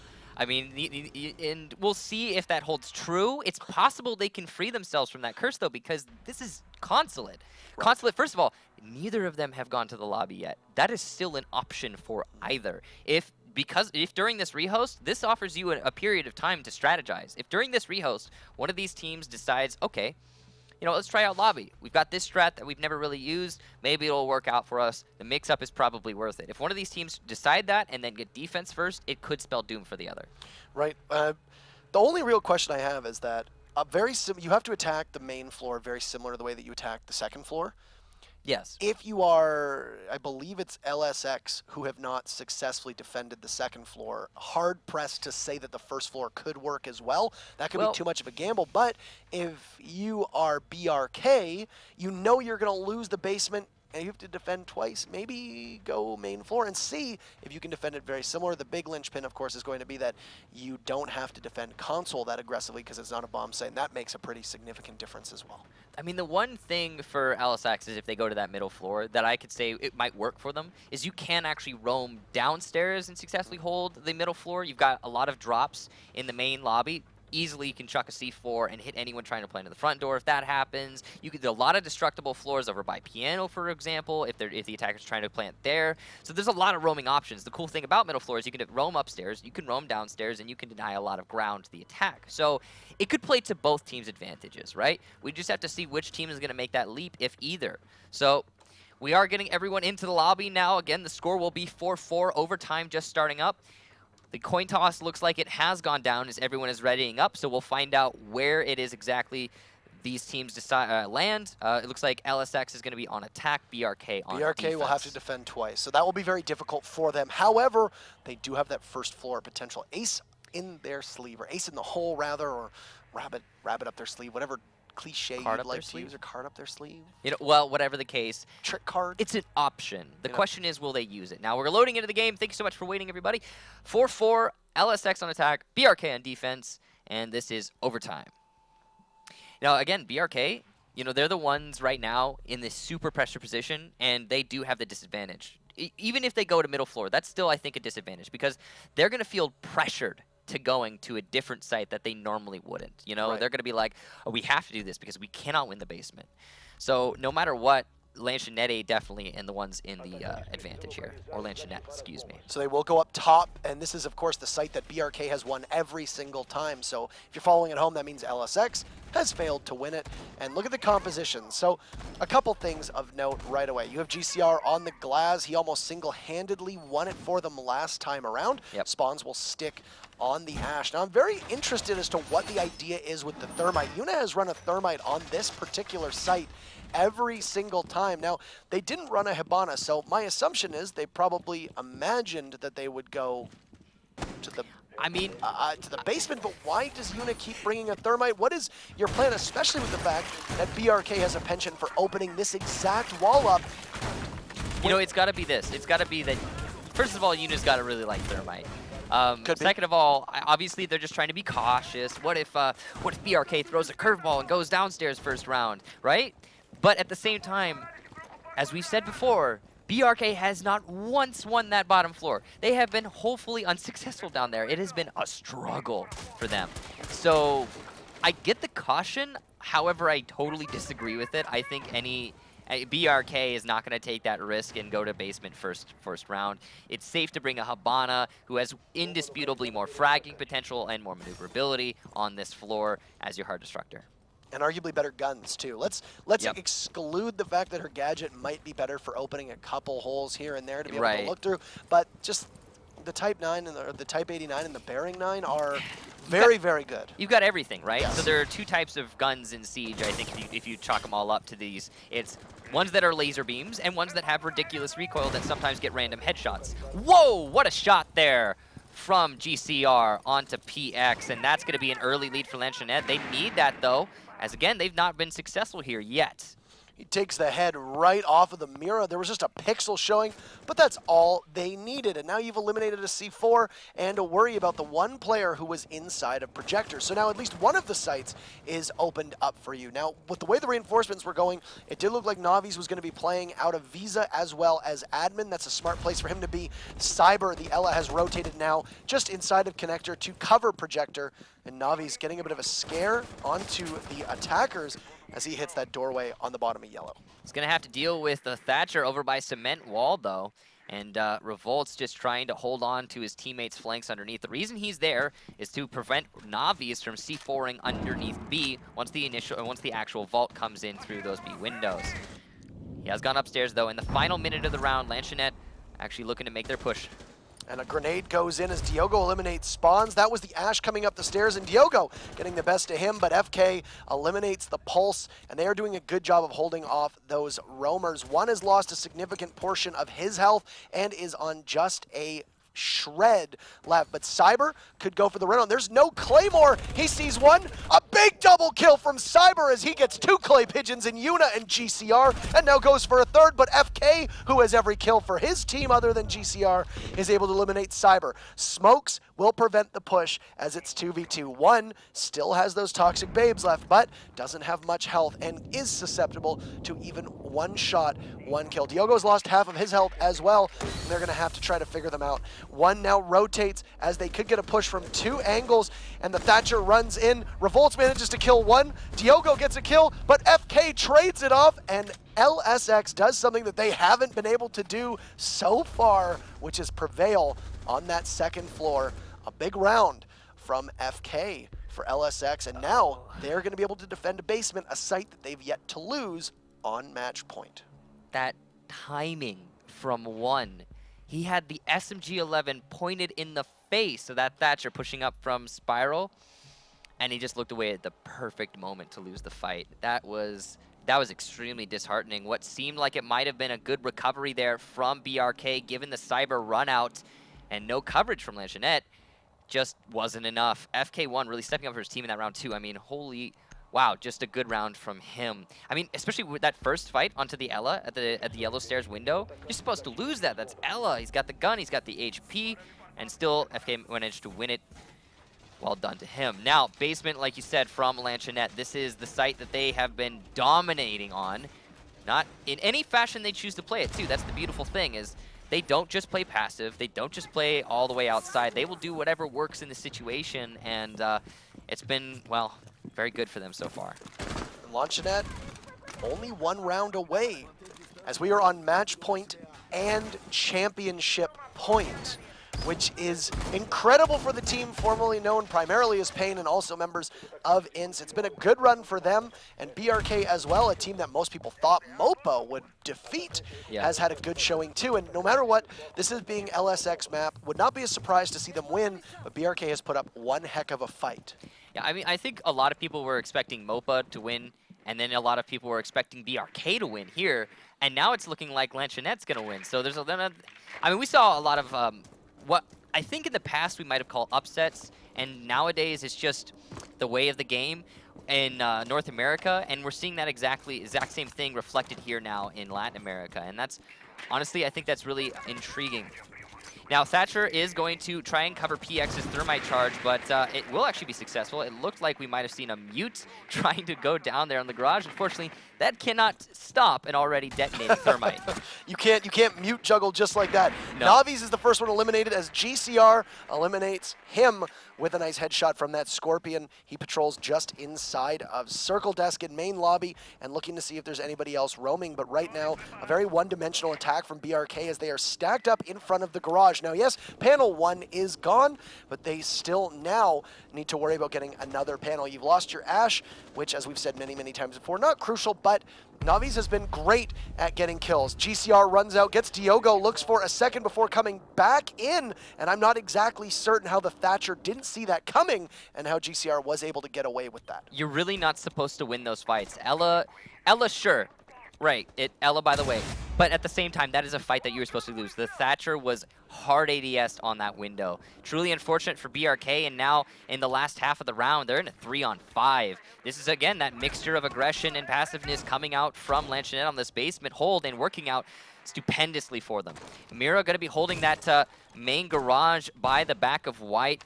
We have a Twitch inside of Lockers. Cyber looking for the angles, not able to find one yet. He will light up the mute, but Spawn's able to get away with his life. Last minute of the round, a missed smoke here from one. That is really detrimental here. And I think there's still a C4 on Revolt, so once the actual push comes in, it's going to be difficult to hold at the front of White. Yeah, with the smoke, definitely that is a huge loss because you don't have the coverage that you would with just one. We'll see another one go out, which will manage to block panel number 3, but regardless, still won't be able to get too much out of it. You see that the C4 does come out from spawns, but Cyber guns him down, but FK on the flank eliminates PX, and it's all up to One and Cyber to keep their dream of going to Montreal alive. The Twitch on the roam, coming in now through corridor, but that ump of Yuna able to eliminate One, and it's just the Twitch. Pinning their hopes in a 1v4, the Vector will do some significant damage to the wall, or rather, sorry, the Scorpion will, and it's Cyber all hold up through the wall, now gets pressured by the Vector. They know the position, Cyber comes in, and they'll trade it off, and Lanchonete will go to Montreal to represent Latin America, as they are your champions from the R6 LATAM Invitational Playoffs. What an amazing shot there from Cyber, though, at the end, really going out in a blaze of glory. And despite the loss, it was certainly a fierce contention put up by BRK. I mean, every one of these maps, save for Chalet, went pretty close. I mean, Clubhouse 2-5, sure, but that was, you know, I don't know. It was still a fight put up from BRK. The rounds were close. They were trying, you know, BRK definitely tried to win them. And there was, it's disheartening for BRK too. I mean, it's unlikely that they're going to be able to make it now. They've, especially if you look at it now, you've got Font, who didn't make